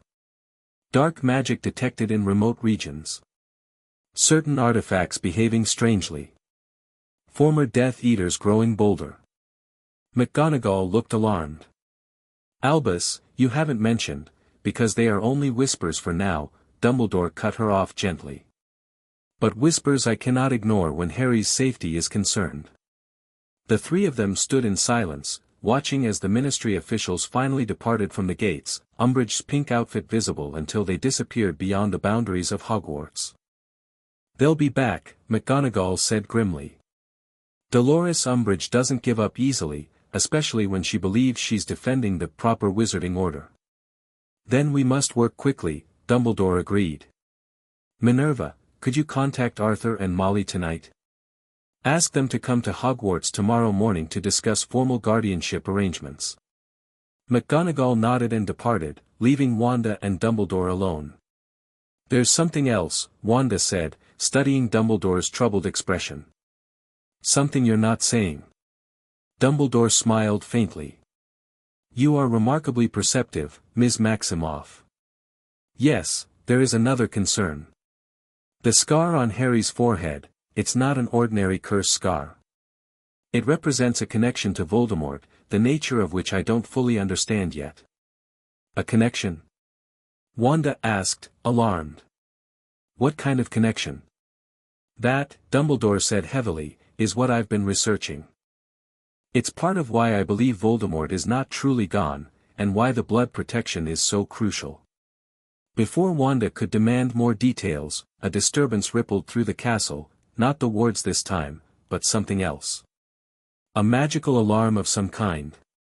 Dumbledore straightened, suddenly alert. The monitoring charms on your quarters, they've been triggered. Without another word, they both ran toward Harry's rooms, Wanda's heart pounding. She'd left him alone, sleeping, vulnerable. They reached the portrait guarding their quarters, which swung open without the password at Dumbledore's approach. Inside, they found chaos, furniture overturned, windows shattered, and in the center of the room, Harry, awake and terrified, surrounded by a swirl of uncontrolled magic that was causing objects to fly around the room. Harry! Wanda called, pushing through the magical turbulence. Harry, it's me. You're safe. The boy's eyes found her, wild with fear. Wanda! There was someone here. A man in a mask. Dumbledore immediately cast several complex spells, his wand moving in intricate patterns. The wards weren't breached, he muttered. How? Wanda reached Harry, pulling him into her arms as the chaotic magic gradually subsided. What happened? What did you see? I woke up and there was a man standing by my bed, Harry gasped. Wearing a silver mask and black robes. When I shouted, he disappeared, but not before. Harry pulled up his sleeve, revealing a shallow cut on his arm. Dumbledore moved forward instantly, examining the cut. Blood, he said grimly. They took his blood. Who? Wanda demanded. And how did they get past the wards? Death Eaters, Voldemort's followers, Dumbledore explained, healing Harry's cut with a touch of his wand. As for how? I don't know. Hogwarts should be impenetrable. It was like a ghost, Harry said, still trembling. He was sort of transparent. And when he touched me, his hand felt cold, not solid. Dumbledore's expression darkened. A projection of some kind. Advanced dark magic. They couldn't physically enter, but found a way to project a presence that could interact just enough to collect blood. Blood for what? Wanda asked, though she dreaded the answer. Blood magic, Dumbledore said grimly. Potentially, blood rituals to restore Voldemort to a body. Harry looked between them, fear giving way to confusion. Voldemort? But he's gone, isn't he? I defeated him when I was a baby. Dumbledore and Wanda exchanged looks, silently debating how much to reveal. "Harry," Dumbledore said finally, kneeling to the boy's level. "There are reasons to believe Voldemort wasn't completely destroyed that night. He lost his body, his power, but a part of him survived. His most loyal followers have been seeking ways to bring him back. And they need my blood for that?" Harry asked, looking at his healed arm. "It's possible," Dumbledore acknowledged. "Your blood carries both the protection your mother gave you and a connection to Voldemort himself through your scar." Harry unconsciously touched the lightning bolt on his forehead. "So he might come back. And try to kill me again?" "Not if we can help it," Wanda said fiercely, pulling Harry closer. "That's why we're working so hard to keep you safe." Dumbledore stood, his face grave. "This changes our plans. The breach tonight proves Hogwarts isn't as secure as I believed, at least not against this particular type of magical intrusion. We need to move Harry immediately." "Where?" Wanda asked.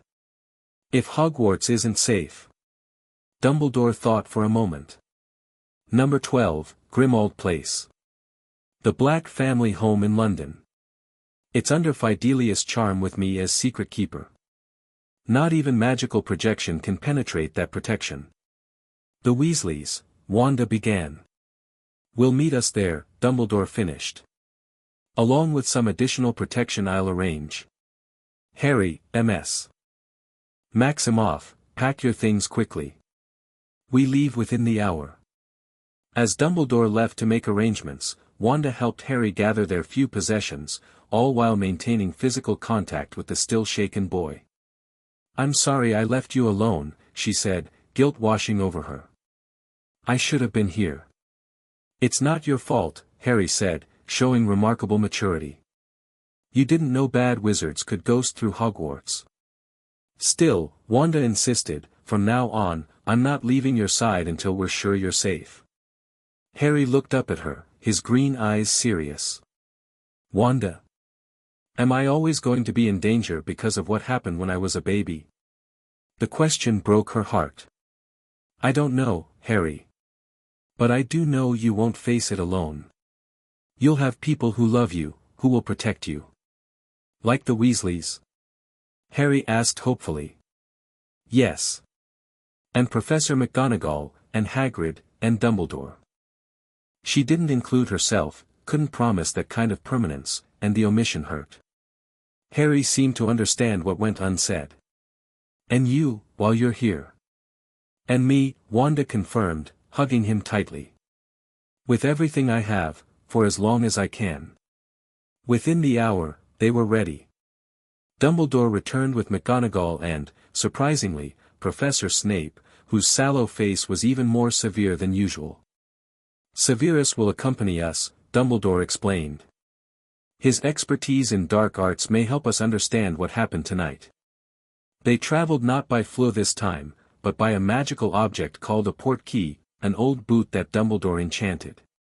The sensation was even more disorienting than Floo travel, like being hooked behind the navel and whirled through space. They landed in a dingy square in London, where Dumbledore handed them a slip of paper. "Memorize this address, then destroy it," he instructed. The paper read, "The headquarters of the Order of the Phoenix can be found at number 12, Grimmauld Place, London." As Harry and Wanda committed the words to memory, Dumbledore vanished the paper. "Now, think about what you just read." To Wanda's amazement, the buildings in front of them seemed to shift, number 11 and 13 moving apart as a previously invisible house materialized between them, number 12, Grimmauld Place. "The Fidelius charm," Dumbledore explained, ushering them quickly toward the door. "The most powerful protection for a secret. The location is concealed within a living soul, the secret keeper, and cannot be found unless the secret keeper deliberately reveals it." Inside, they found a grim, dusty house that looked like it had been abandoned for years. Dark artifacts adorned the walls, and a sense of heaviness permeated the air. "It's not especially welcoming," Dumbledore acknowledged as they moved through a narrow hallway. "But it's among the most secure locations in Wizarding Britain." The Black family were paranoid about protection spells, if nothing else. In the kitchen, they found the Weasleys already waiting, Arthur, Molly, and surprisingly, Bill, their eldest son. Along with them was a scarred, grizzled man with a magical eye that swiveled independently of his natural one. Alastair, Dumbledore greeted the scary-looking wizard. "Thank you for coming so quickly." "Wouldn't miss it," the man growled. "Death Eaters projecting into Hogwarts? Bold move. Desperate." "This is Alastair Moody," Dumbledore introduced him to Wanda and Harry. "One of our finest Aurors, magical law enforcement, and a member of the Order of the Phoenix." "The what?" Harry asked. "A group that fought against Voldemort during the last war," Dumbledore explained. "I've reactivated certain members tonight for your protection." Molly immediately bustled over to Harry, concern written across her face. "Are you alright, dear?" "When Albus told us what happened, I'm okay," Harry assured her, though he stayed close to Wanda's side. "Just scared for a bit." Arthur's expression was grave. "Blood magic. It's serious dark stuff, Albus." "Indeed," Dumbledore agreed. "Which is why we need to accelerate our plans." The guardianship papers, already prepared, Arthur held up a roll of parchment. "Needs your signature as current magical guardian, and Wanda's as Harry's current caretaker." They gathered around the kitchen table as Dumbledore explained the situation, the Ministry's interest in controlling Harry, the Death Eater intrusion, and the need for immediate action. "Once these papers are signed," he concluded, "Harry will legally become a ward of the Weasley family, with all magical and legal protections that entails. The Ministry will find it much harder to interfere with an established magical guardianship." Wanda looked at Harry. "This is happening very quickly. Are you sure this is what you want? To live with the Weasleys?" Harry glanced at the red-headed family, then back to Wanda. "Yes," he said firmly. "They're brilliant. And Ron said they have a spare bedroom that would be just for me. An actual bedroom, not a cupboard," he added quietly, so only Wanda could hear. The simple statement cemented her decision. She took the quill Arthur offered and signed the guardianship papers where indicated. Dumbledore did the same, as did Arthur and Molly. "It's done," Dumbledore announced as the parchment glowed briefly. "Harry is now, legally and magically, a ward of the Weasley family." Molly immediately enveloped Harry in a warm hug. "Welcome to the family, dear." Arthur ruffled Harry's hair affectionately. "We'll take good care of him," he assured Wanda. "He'll want for nothing we can provide." As the Weasleys celebrated their newest family member, Wanda felt a complex mix of emotions, joy for Harry, who deserved this loving home, satisfaction at knowing she'd helped secure his future, and a deep sadness at the inevitable separation to come. Moody and Snape pulled Dumbledore aside, engaged in intense discussion about the Death Eater intrusion. McGonagall joined Wanda, watching Harry with the Weasleys. "You've done well by him," McGonagall said quietly. "In just a week, you've given him what he should have had all along, safety, knowledge of his heritage, and now a family who will love him." "I'll have to leave him soon," Wanda said, the reality of it settling heavily. "The longer I stay in this dimension, the greater the risk of instability." McGonagall nodded understanding. "When the time comes, we'll ensure the transition is as gentle as possible. And I will personally keep my promise to watch over him." Their conversation was interrupted by Snape, who approached with his usual disdainful expression. "Ms. Maximoff," he said coolly. "The headmaster suggests you might assist with strengthening the protections on this house. Your unique magical signature may provide additional security against dark intrusions." Wanda nodded. "Of course. What do you need me to do?" Dumbledore joined them, explaining, "The Black family home already has formidable protections, but they're designed to repel conventional magical attacks. What happened at Hogwarts was unconventional. Your chaos magic operates on different principles than our wand magic, potentially creating a barrier that Death Eaters wouldn't anticipate or understand." For the next hour, Wanda worked alongside Dumbledore and Moody, channeling her power into the existing protective enchantments around Grimmauld Place. Her scarlet energy wove through the magical barriers, strengthening and transforming them into something hybrid, part wizarding protection, part chaos magic. Impressive, Moody grunted when they finished. Never seen anything like it. Even my magical eye can't penetrate those wards now. Exhausted but satisfied, Wanda returned to the kitchen, where Harry was sitting with Ron, the two boys already deep in conversation about Quidditch teams and wizard chess. Harry looked up when she entered, his face alight with happiness. Ron says I can share his room until they get mine ready, he told her excitedly. And Mrs. Weasley, Molly, says I can call them Mum and Dad if I want to, but only when I'm ready, no pressure. That's wonderful, Harry, Wanda smiled, genuinely happy for him despite the ache in her chest. As the night wore on, plans were made. Harry would return to the Burrow with the Weasleys once Dumbledore was satisfied with the security arrangements there. Moody and Bill Weasley would add their own protections to the Weasley home, making it almost as secure as Grimmauld Place. The issue of the blood wards remained unresolved, however. Without some contact with his mother's blood, the protection will fade, Dumbledore explained to Arthur and Molly.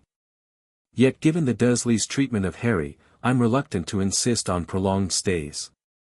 What about brief, supervised visits? Arthur suggested. With magical monitoring to ensure his safety? And only after the Dursleys understand there will be serious consequences for any mistreatment, Molly added firmly. That could work, Dumbledore nodded. A week each summer might be sufficient to recharge the protection. I'll speak with Petunia Dursley myself. As midnight approached, Harry was nodding off at the table, exhausted by the day's events. Molly gently suggested he and Ron head to bed. You too, Wanda, dear, she added. You look worn out. I've prepared a room for you upstairs. In the dimly lit hallway, Harry hung back to speak privately with Wanda. Are you okay with this? He asked anxiously. Me living with the Weasleys? More than okay, Wanda assured him. They're exactly what you deserve, Harry, a real family who will love and protect you. But you'll still visit before you have to go back to your world, right? His voice wavered slightly. Every chance I get, Wanda promised, kneeling to hug him tightly. I'm not disappearing tomorrow. We still have time.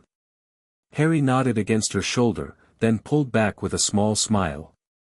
Ron says they can teach me to play Quidditch properly. And Molly, Mrs. Weasley, says she'll knit me a sweater for Christmas, just like she does for all her kids. See? Already part of the family, Wanda smiled. Now get some sleep. It's been a long day. After Harry had gone upstairs with Ron, Wanda rejoined the adults in the kitchen, where a more serious conversation was underway. The projection spell used at Hogwarts is ancient dark magic, Snape was explaining. It requires tremendous power and a specific focus, in this case, a personal connection to Potter. The scar, Dumbledore nodded. As I suspected. What exactly is that scar? Wanda asked directly. You mentioned a connection to Voldemort, but you've been vague about its nature. The wizards exchanged looks, clearly debating how much to reveal. When Voldemort tried to kill Harry and failed, Dumbledore finally said, something unexpected happened. A fragment of Voldemort's powers, perhaps more than just power, transferred to Harry. The scar is a physical manifestation of that connection. A fragment of his power? Wanda repeated. Or something more. You're still not being completely forthcoming, Dumbledore. The old wizard sighed. I have theories, Ms. Maximoff. Disturbing ones that I'm still researching. But until I'm certain, I'd rather not burden others with them. If these theories affect Harry's safety, I should know, Wanda insisted. Not tonight, Dumbledore said firmly. Tonight, let us focus on the immediate protections. Tomorrow, once Harry is settled with the Weasleys, you and I can discuss my concerns more fully. Wanda wasn't satisfied but recognized she wouldn't get more from him now. Instead, she turned to practical matters. How long until you consider the burrow safe for Harry to move there? A few days, Moody answered. Need to set up perimeter wards, detection charms, emergency port keys. Constant vigilance. And the Dursleys? Wanda pressed. When will you approach them about the modified visitation arrangement? Tomorrow, Dumbledore decided. Best to address it quickly, before the Ministry becomes more directly involved. As the meeting broke up and people headed to their assigned rooms, Wanda found herself alone with Molly in the kitchen. The motherly witch was preparing a tray of tea and biscuits, humming softly. For the night, Molly explained, seeing Wanda's questioning look. In case Harry has nightmares. After what happened tonight. That's thoughtful, Wanda said, touched by the simple, caring gesture. He does have nightmares sometimes. About the cupboard, usually. Molly's face darkened. Those awful people. I can't imagine treating a child that way, any child, let alone one who'd lost his parents so tragically. Will you be able to help him heal from that? Wanda asked directly. It's left scars, not just physical ones. We'll do everything in our power, Molly promised. Bill works with curse breakers who have experience in magical trauma healing. And our family may not be wealthy in galleons, but we have love in abundance. I can see that, Wanda smiled. Harry's lucky to have found you.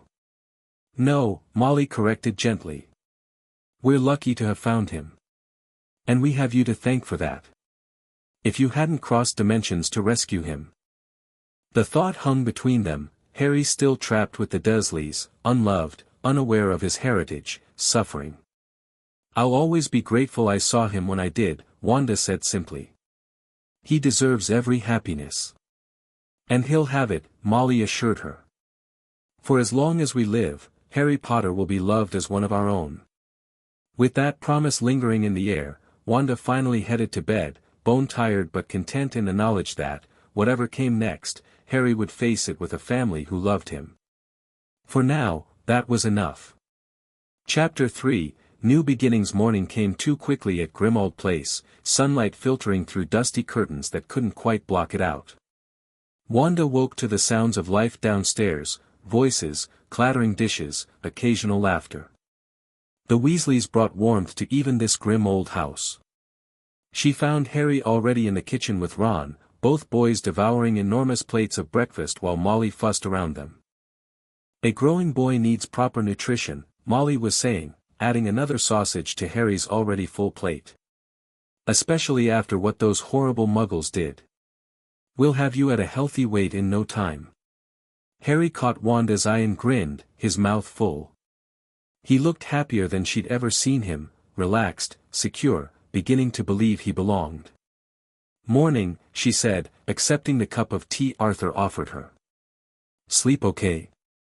Harry nodded. Ron snores, but I didn't mind. It's nice not being alone. Such a simple statement, but it revealed volumes about his previous life. Bill and Moody left for the burrow at dawn, Arthur informed her. Setting up additional protections. Should be ready for us to return in a day or two. And Dumbledore? Wanda asked. Gone to speak with the Dursleys, Arthur's expression darkened. Not a conversation I envy, though Molly volunteered to go with him and express her feelings rather forcefully. They wouldn't let me, Molly sniffed, joining them at the table. Said it needed to be diplomatic. Diplomatic, Wanda repeated skeptically. With child abusers. Exactly. Molly agreed vehemently. Some people don't deserve diplomacy. Ron and Harry exchanged wide-eyed looks at the adult's anger, clearly enjoying the idea of the Dursleys facing magical retribution. Will Dumbledore make them be nice to me if I have to visit? Harry asked hesitantly. He'd better, Molly said firmly. And you'll only go for the minimum time necessary, with emergency port keys and daily check-ins. Any hint of mistreatment and you'll be back home with us instantly. Home. The word made Harry's face light up in a way that squeezed Wanda's heart. After breakfast, Wanda helped Harry gather his few possessions, organizing them for the eventual move to the Burrow. As they sorted through the clothes they'd bought in London, Harry grew thoughtful. "Wanda, will you visit me at the Burrow before you go back to your world?" "Of course," she promised. "I'm not leaving right away. There's still plenty to do to make sure you're completely settled and safe." "But you will have to go," Harry said, not a question. Wanda sat on the bed beside him. "Yes. Eventually. The longer I stay in this dimension, the more it risks causing problems in both our worlds. But that doesn't mean I'm abandoning you, Harry. You have a family now, the Weasleys. And I'll try to find ways to check on you, even across dimensions." Harry nodded, absorbing this. "I understand. It's just, you're the first person who ever really helped me. Who saw me." Wanda pulled him into a hug, fighting back the tightness in her throat. "I'll always see you, Harry. No matter what dimension I'm in." Their moment was interrupted by Ron bursting into the room. "Harry. Dad says we can play Exploding Snap in the drawing room. Have you ever played?"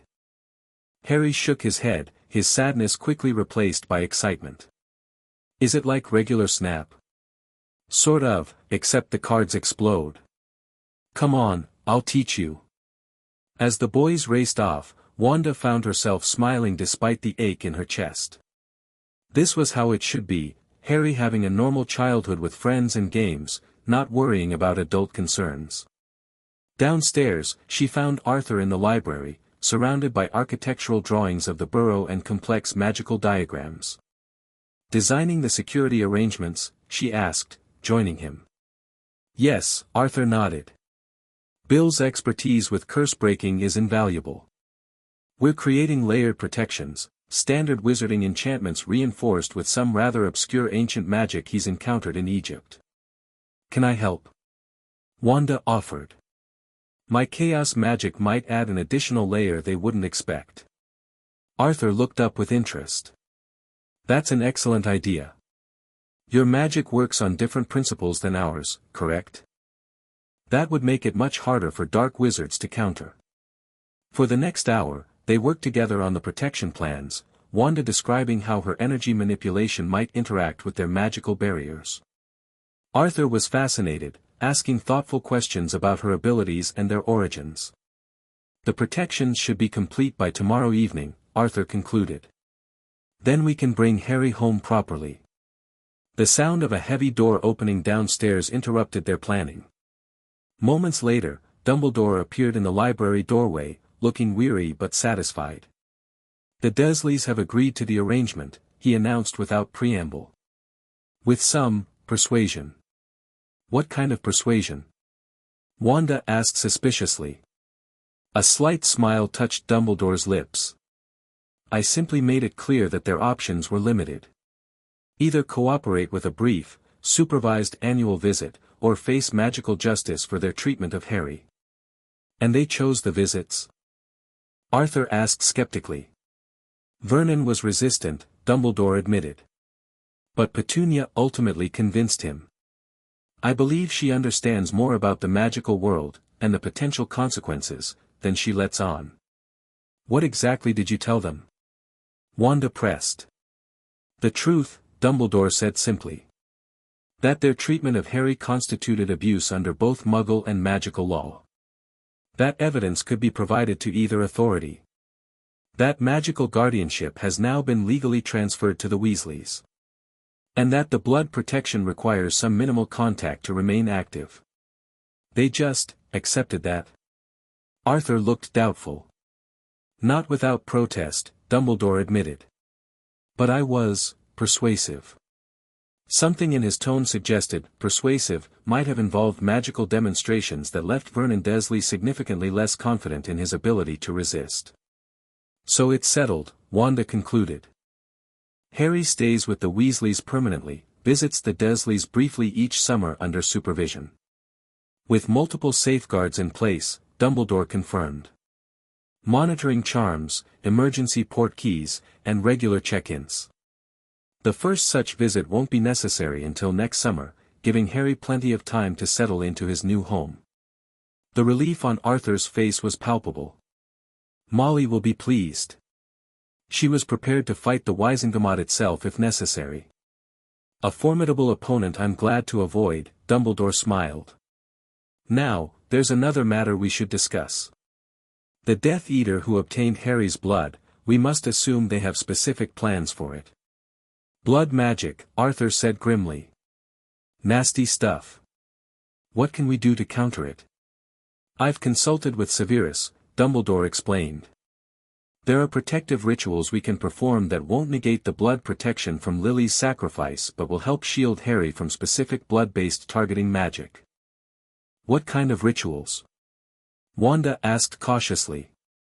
Nothing dark, Dumbledore assured her. But old magic, predating wands. It would involve Harry voluntarily giving a small amount of blood in a controlled ritual that essentially confuses the magical signature that was stolen. Is it safe? Arthur asked immediately. Completely, Dumbledore nodded. Though it requires Harry's willing participation and understanding. He's young, but I believe he's capable of comprehending the basics. They found Harry and Ron in the drawing room, laughing as a deck of cards dramatically exploded, leaving both boys with sooty faces. The scene was so innocent and joyful that Wanda hated to interrupt it with talk of blood magic and Death Eaters. But Harry's safety had to come first. Dumbledore explained the situation in simple terms. Bad wizards had taken Harry's blood and might use it to try to find or hurt him, but they could perform a special protection spell to prevent that. Harry listened with surprising composure. Would it stop the bad wizards from bringing Voldemort back? The directness of the question startled the adults. Not necessarily, Dumbledore admitted. But it would break the direct connection they're trying to establish to you through the blood. Harry nodded seriously. Then we should do it. It will require a small amount of your blood, Dumbledore warned. Just a few drops, given willingly as part of the ritual. That's okay, Harry said bravely. Better than letting them use the blood they already took, right? His simple logic and courage impressed them all. Right you are, my boy, Dumbledore smiled. We'll prepare the ritual for this evening. While Dumbledore and Arthur handled the preparations, Wanda spent the day with Harry and Ron, trying to give them as much normalcy as possible despite the circumstances. Molly taught Harry how to bake biscuits the wizarding way, the twins demonstrated magical pranks that left Harry in stitches, and even Percy emerged from his studies long enough to explain Hogwarts classes to an eager audience. Through it all, Wanda observed Harry's growing comfort with the Weasleys. He still occasionally looked to her for reassurance, but was increasingly turning to Molly for maternal comfort or Arthur for fatherly guidance. It was exactly what she'd hoped for, Harry finding his place in a loving family, yet it stung in ways she hadn't anticipated. That evening, as dusk fell, Dumbledore gathered them in the formal dining room, which had been prepared for the ritual. Candles floated around the perimeter, and ancient symbols had been drawn on the floor in what looked like crushed herbs and minerals. This is old magic, Dumbledore explained as Harry stood nervously in the center. The kind that existed before wands or incantations. It works on intent, on willingly given sacrifices for protection. Like my mum, Harry said quietly. Dumbledore's eyes softened. Yes, Harry. Exactly like your mother.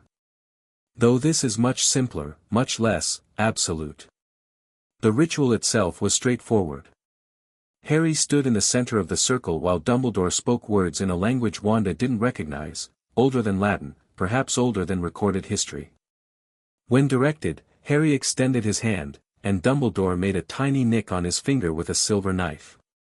3 drops of blood fell onto the symbols, which briefly glowed with golden light. Wanda felt the surge of power, different from her chaos magic, different even from the wizarding magic she'd observed, but undeniably potent. It is done, Dumbledore announced, healing Harry's finger with a touch.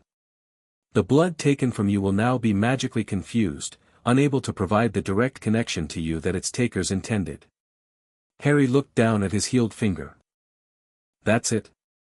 I thought it would be more dramatic. Dumbledore chuckled. The most powerful magic often appears the simplest, Harry. But rest assured, the protection is in place. As they cleaned up after the ritual, Moody's head suddenly appeared in the fireplace, a magical communication that still startled Wanda despite having seen it several times now. Protections at the burrow are complete, he reported gruffly. Bill and I added some surprises for anyone trying to breach them. You can move the boy tomorrow. Relief swept through the room. Harry would finally have a real home, protected by the strongest magic they could provide. That night, as Wanda helped Harry pack his things for the move, she felt the bittersweet weight of transition. He was gaining a family, stability, love, everything she'd hoped for him, but their time together was drawing to a close. I'll come visit you at the burrow tomorrow, she promised. Help you get settled in. Harry looked up from folding his new clothes. But you won't stay there with me, will you? Wanda hesitated. I need to start preparing for my return journey. And you need time to bond with the Weasleys without me there. Harry nodded, his expression too adult for his 7 years. I understand. Hey, Wanda sat beside him. This isn't goodbye yet. We still have time. I know. He smiled, a genuine smile despite the hint of sadness. Ron says his mum's already planning my bedroom. They're going to paint it however I want. What color are you thinking? Wanda asked, grateful for the lighter subject. Harry's face brightened. Red and gold. Like Gryffindor, where my parents were. Ron says I'll probably be sorted there too when I go to Hogwarts. That sounds perfect, Wanda smiled. Your own room in your favorite colors. You deserve that, Harry. And so much more. The next day, the burrow awaited them, its quirky architecture somehow more charming for its asymmetry and obvious magical enhancements. Bill and Moody stood at the edge of the property, completing the final protective enchantments as they arrived. The wards will recognize Harry as family now, Bill explained as they approached. They'll respond to his magical signature, strengthen when he's present. Harry looked awestruck. The house knows me. Magic is aware in ways most people don't realize, Bill smiled. Especially old family magic like this. Molly rushed out to greet them, enveloping Harry in a hug. Welcome home, dear. Home. The word still made Harry's face light up with wonder. Come see your room. Ron urged, grabbing Harry's hand. We've been working on it all morning. They followed Ron through the chaotically charming house to a previously unused room on the second floor. It had been transformed, walls freshly painted in Gryffindor red and gold, a comfortable-looking bed with new linens, a desk by the window overlooking the orchard, and shelves for books and treasures. It's yours, Arthur said as Harry stood speechless in the doorway. Properly yours. Mine. Harry whispered. All of this? All of it, Molly confirmed. And we thought you might like this as well. She gestured to the wall above the desk, where several magical photographs had been framed, Lily and James on their wedding day, James on a broomstick in Quidditch robes, Lily laughing in front of Hogwarts. McGonagall sent them, Arthur explained. Said you should have them. Tears welled in Harry's eyes. He turned and threw his arms around Molly, then Arthur, then spun to include Wanda in his embrace. Thank you, he whispered. Thank you all. Watching Harry explore his new room, touching everything with reverent hands, Wanda knew she'd made the right decision. Here, he would thrive. Here, he would be loved. The day passed in a blur of activity, lunch in the garden, a tour of the property's boundaries and protective features, Ron showing Harry the orchard where they played Quidditch. The twins demonstrated magical experiments, Percy explained wizarding law to a surprisingly interested Harry, and Ginny finally overcame her shyness to show Harry her collection of magical creatures books. Through it all, Wanda observed, letting Harry immerse himself in his new family while staying available whenever he sought her reassurance with a quick glance. As evening approached, the moment she'd been dreading arrived. It was time to leave Harry to his first night in his new home. "I should get back to Hogwarts," she said as they finished dinner. "There are preparations I need to make for my return journey." Harry's face fell, though he tried to hide it. "You'll come back tomorrow?" "Of course," Wanda promised. "But maybe not first thing. Give yourself some time with just the Weasleys, okay?" Harry nodded, understanding what she was trying to do. Molly walked Wanda to the apparition point at the edge of the property. "He'll be all right, you know," she said kindly. "Children are remarkably resilient. And he already feels at home here." "I know," Wanda smiled. "You're exactly what he needs, Molly. A real family." "He'll miss you terribly when you go," Molly said gently. "We all will. You've done something extraordinary for him, for all of us, really." "Take care of him," Wanda said, emotion making her voice rough. "He deserves so much better than what he's had." "We will," Molly promised, squeezing her hand. "With everything we have. Always." Back at Hogwarts, Wanda found Dumbledore waiting for her in the guest quarters she'd shared with Harry, which felt emptier now without his presence. "He's settling in well," she reported, sinking into an armchair. "The Weasleys have made him feel completely welcome." "As I knew they would," Dumbledore nodded. "Molly and Arthur have love to spare, and Harry is remarkably easy to love." "Yes, he is," Wanda agreed softly. "And now," Dumbledore said, his tone shifting to something more serious, "we must discuss your return journey. I've consulted with several magical experts about interdimensional travel. The consensus is concerning." Wanda tensed. "What do you mean?" "Your continued presence here creates a strain on both realities," Dumbledore explained. "Small at first, but growing exponentially. The magical signatures I've been monitoring show increasing disturbances." "How long do I have?" Wanda asked directly. "A week. Perhaps 2 at most, before the disturbances become potentially dangerous." It was sooner than she'd hoped, but not unexpected. "I understand. I'll start preparing the spell work tomorrow." "I can assist," Dumbledore offered. "Though your chaos magic operates on principles foreign to our understanding, perhaps together we can ensure a safe passage." Wanda nodded gratefully. "Thank you. There's one more thing I need to do before I go, though. Something for Harry's long-term protection." Dumbledore raised an eyebrow. "Beyond what we've already established." "Something personal," Wanda clarified. "A gift of sorts, using my chaos magic. It won't interfere with your protections, but it might supplement them." "I see," Dumbledore said thoughtfully. "May I ask what you're planning?" Wanda hesitated, then explained, "In my world, I can manipulate probability fields, create protective enchantments that operate differently than your magic. I want to leave something like that with Harry, a shield tied to him personally, that activates in moments of true danger."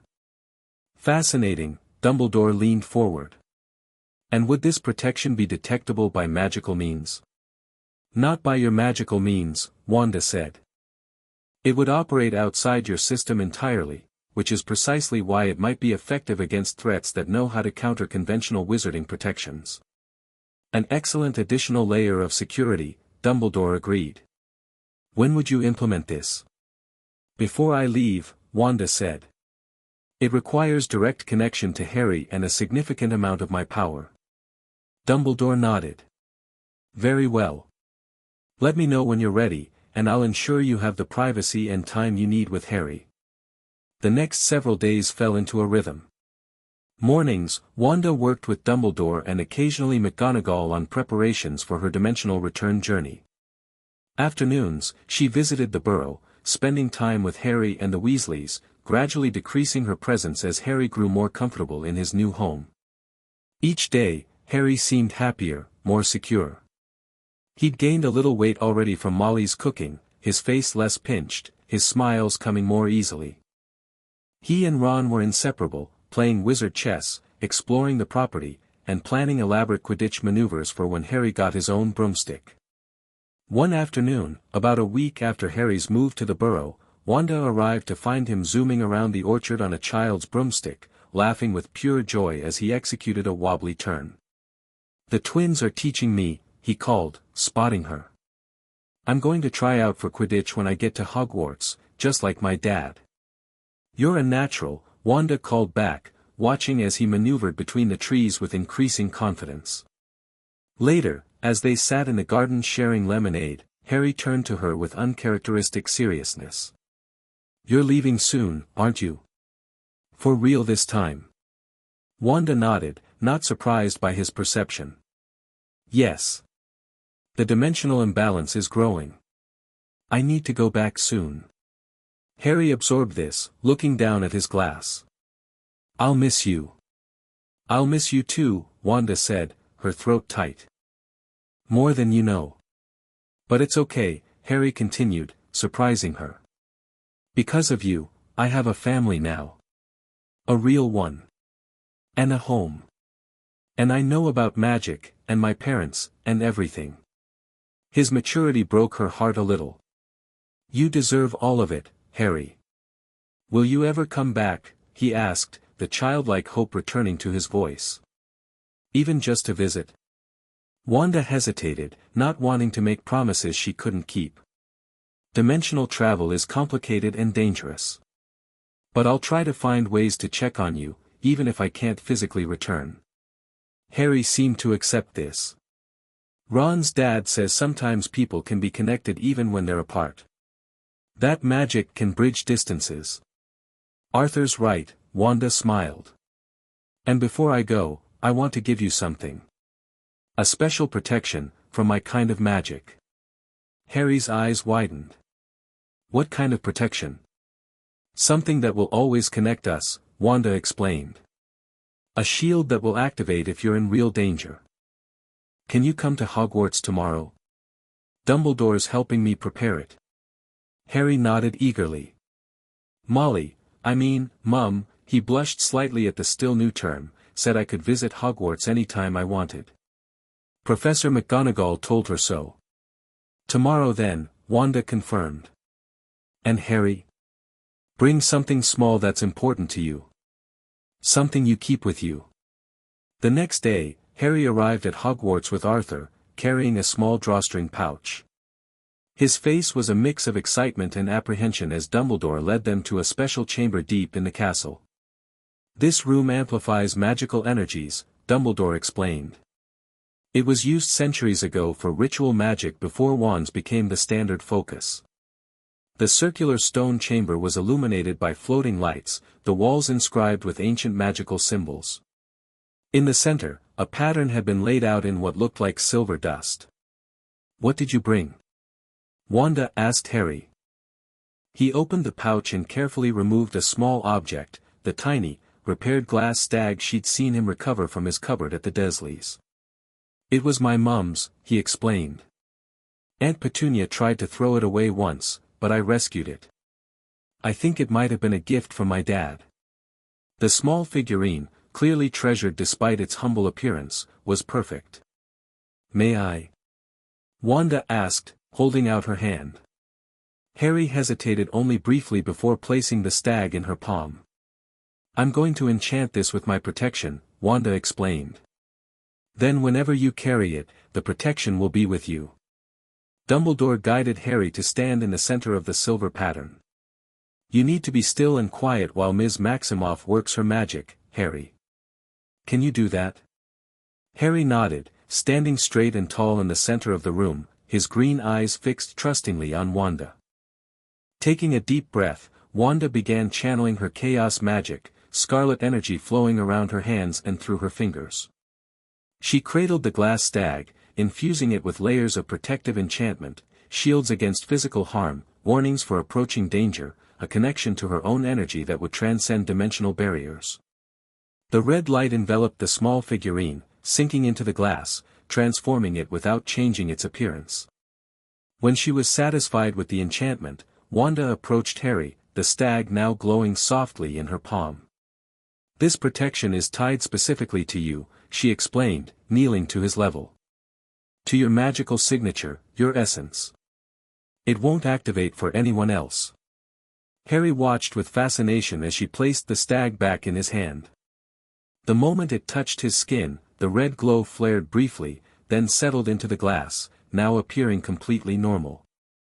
I don't feel any different, he said, sounding slightly disappointed. You won't, Wanda smiled, until you need it. Then you'll know. How? The stag will warm as danger approaches. In moments of true peril, it will activate a shield, like the one you saw me use at the Dursleys. It won't last indefinitely, but it should give you time to escape or for help to arrive. Harry clutched the stag tightly. And it connects us? Even when you're in your world? Yes, Wanda confirmed. I'll know if the protection activates. And in a way, a small part of my magic will always be with you. The full meaning of this gift seemed to dawn on Harry. He threw his arms around her neck, hugging her fiercely. Thank you, he whispered. I'll keep it with me always. Over Harry's shoulder, Wanda met Dumbledore's gaze. The old wizard was watching with a mixture of fascination and approval, clearly impressed by the magic he'd just witnessed. A remarkable enchantment, he commented later, after Arthur had taken Harry back to the burrow.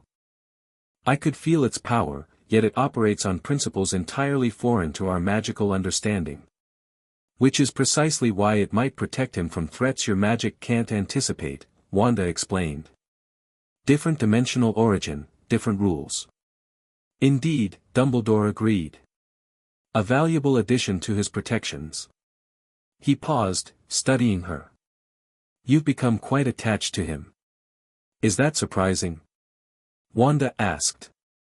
He's an extraordinary child. Not surprising at all, Dumbledore smiled gently. But it will make leaving more difficult.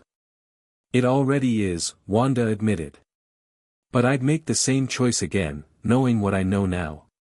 He needed help, and I could give it. You've changed his life, Dumbledore said simply. And perhaps the course of our world's history in ways we cannot yet imagine. The weight of that statement lingered as they continued preparations for Wanda's departure, now scheduled for 2 days later. The dimensional disturbances were growing, subtle magical anomalies that most wizards wouldn't notice but that Dumbledore assured her could become dangerous if allowed to continue. Her final full day in this dimension was spent entirely at the burrow. The Weasleys, understanding the significance, created a festive atmosphere, a special lunch in the garden, games for the children, even small gifts for Wanda to remember them by. You'll always be part of this family too, Molly told her tearfully, pressing a hand-knitted scarf into her hands. You gave us Harry. And yourselves, Arthur added, presenting her with a small magical compass that always pointed toward home. Without you, we might never have known what he was suffering, never had the chance to make it right. Even the children had prepared gifts, a magical drawing from Ginny that moved and changed colors, wizard chess pieces from Ron that offered strategic advice in tiny voices, joke products from the twins that made Molly eye them suspiciously. Harry's gift was the most precious, a framed magical photograph taken just days earlier, showing him with Wanda and the entire Weasley family in the garden, everyone laughing and waving at the camera. In the image, Harry stood between Wanda and Molly, his smile brighter than Wanda had ever seen it. So you don't forget us, he said simply. As if I ever could, Wanda replied, hugging him tightly. That evening, as twilight fell and her departure the next morning loomed, Wanda took Harry for a walk around the orchard, wanting some final time alone with him. Are you happy here? She asked, though she already knew the answer. Happier than I've ever been, Harry confirmed. Mum, Molly, is teaching me to cook. Dad, Arthur, shows me magical gadgets from his shed. The twins make me laugh all the time. Ron's my best friend already. Even Percy helps me with reading about magic history. And Ginny? Wanda asked, noting his omission of the shy youngest Weasley. Harry blushed slightly. She's still a bit weird around me. Stares a lot. But she's nice when she forgets to be nervous. Wanda smiled, suspecting young Ginny might have a case of hero worship that would either fade or transform as they grew older. "I'm glad you're happy," she said sincerely. "It's all I wanted for you." "Because of you," Harry said earnestly. "You saved me. You saw me when nobody else did." "I saw a brave, kind boy who deserved better," Wanda corrected gently. "Everything else you've done yourself, adapting to a new family, learning about magic, making friends. I'm proud of you, Harry."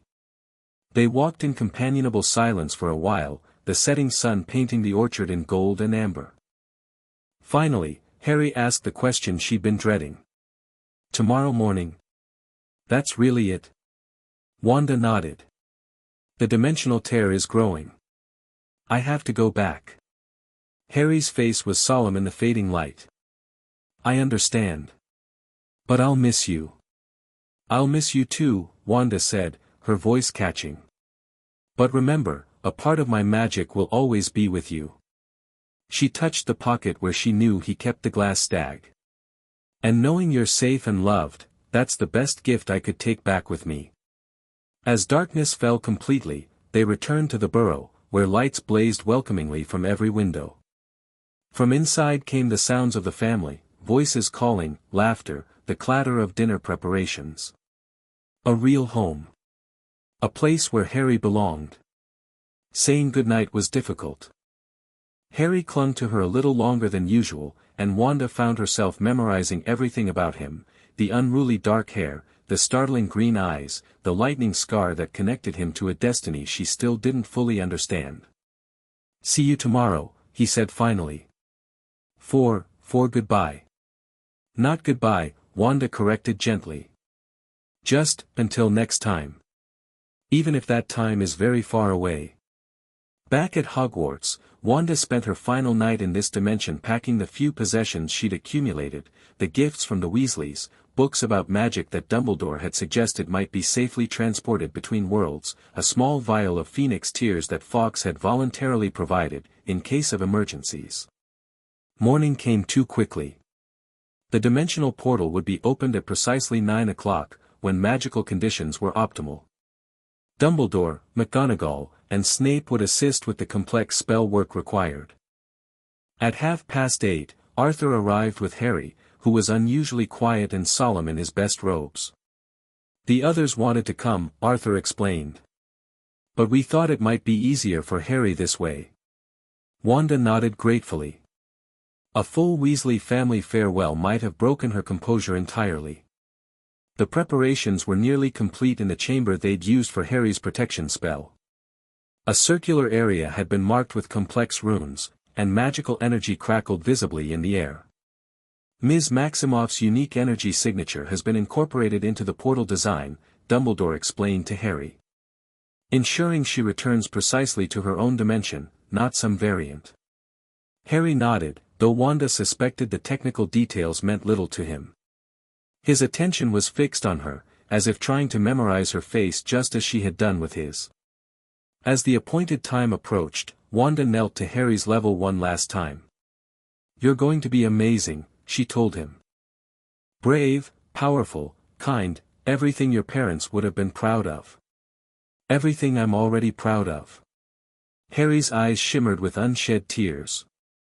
"Because of you. You changed everything." "No," Wanda smiled. "You did. I just helped you find your way. Will you?" Harry hesitated. "Will you remember me? In your world?" "Always," Wanda promised. "How could I forget the brave boy who taught me so much about courage and resilience? Who showed me that sometimes crossing dimensions is exactly the right thing to do?" Harry smiled through his tears, then reached into his pocket. "I made something for you. To remember me by." He placed a small object in her hand, a crudely but lovingly crafted clay figure of a witch with red energy swirling around her hands. "Arthur helped me make it," Harry explained. "And Dumbledore put a spell on it so it won't break during your journey." Wanda closed her fingers around the little figure, her own eyes filling with tears. "It's perfect. I'll keep it with me always." "It's time," Dumbledore said gently from behind them. Wanda hugged Harry one last time, holding him tightly against her. "Be happy," she whispered. "Be loved. Be safe." "I will," Harry promised. "Because of you." Stepping into the center of the runic circle, Wanda looked back at Harry, memorizing him one final time, standing tall beside Arthur, tears on his cheeks but determination in his eyes. No longer the frightened, abused child she'd found in a cupboard, but a boy on his way to becoming the wizard and man he was meant to be. "Ready?" Dumbledore asked. Wanda nodded, unable to speak past the tightness in her throat. The spell began, energy building around her, red and gold light intertwining as her chaos magic merged with Dumbledore's wizarding power. The air shimmered, reality itself seeming to bend and fold. As the portal formed, a swirling vortex of light and energy, Wanda raised her hand in a final farewell to Harry.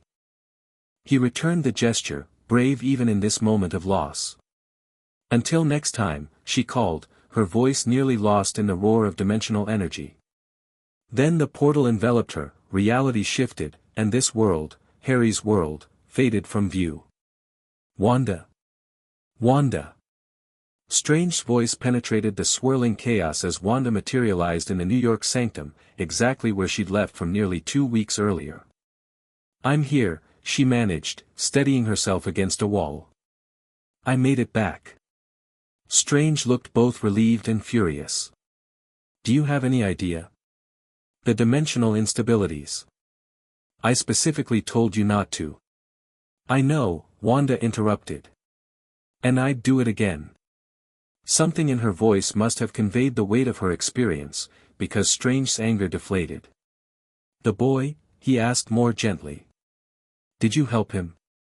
Wanda nodded, a bittersweet smile touching her lips as she looked down at the small clay figure clutched in her hand.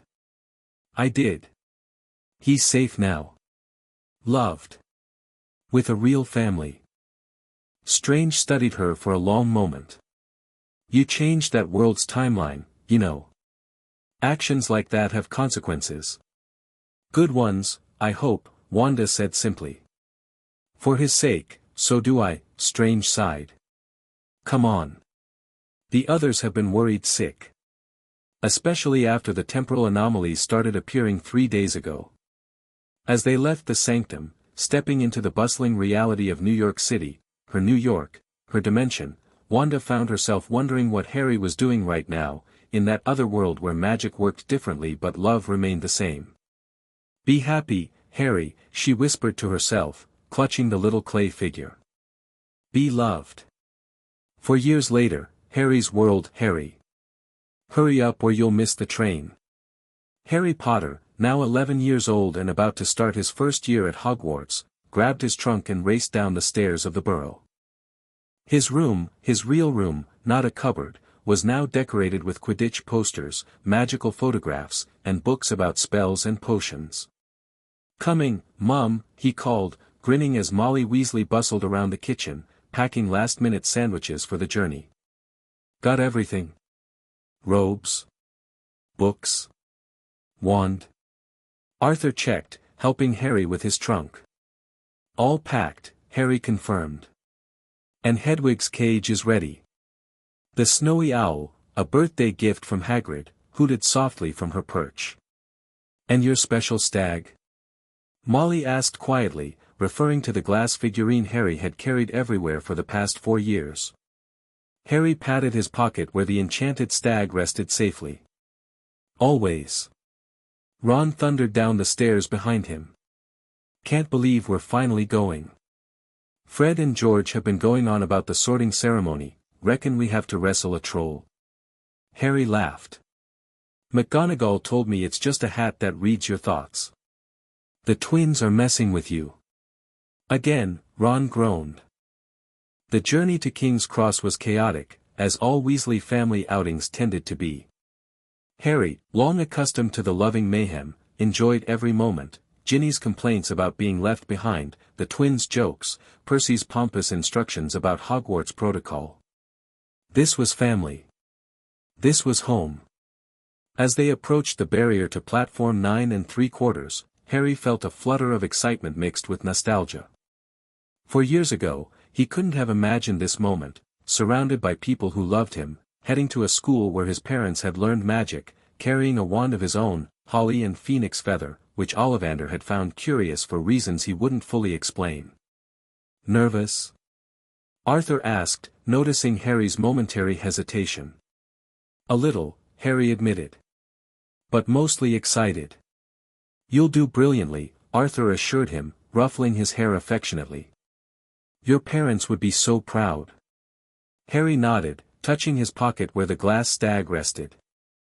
He thought, as he often did, of Wanda, the woman from another world who'd changed everything. Who'd seen him when no one else had. Who'd given him a chance at a real life. In 4 years, there had been no sign of her, no dimensional windows, no messages across realities. But sometimes, late at night, Harry could swear the little glass stag grew warm in his hand, as if responding to a distant connection. "Ready, Harry?" Ron called, positioning his trolley to run at the barrier. Harry grinned at his best friend, his brother in all but blood. "Ready." Together, they raced toward platform 9 3/4, toward Hogwarts, toward the future that Harry had once never dared to imagine but now embraced with open arms. A future made possible by a woman with scarlet magic who'd crossed dimensions because she couldn't ignore a child in need. As they passed through the barrier, Harry whispered words he'd said every night for 4 years, "Thank you, Wanda. Wherever you are." And somewhere, across dimensions, a small clay figure of a witch with swirling red energy sat on Wanda Maximoff's nightstand, a permanent reminder that sometimes the greatest magic of all was simply seeing someone who needed help, and choosing not to look away. The end. Thank you for watching this video. Please be sure to subscribe to our channel and like this video.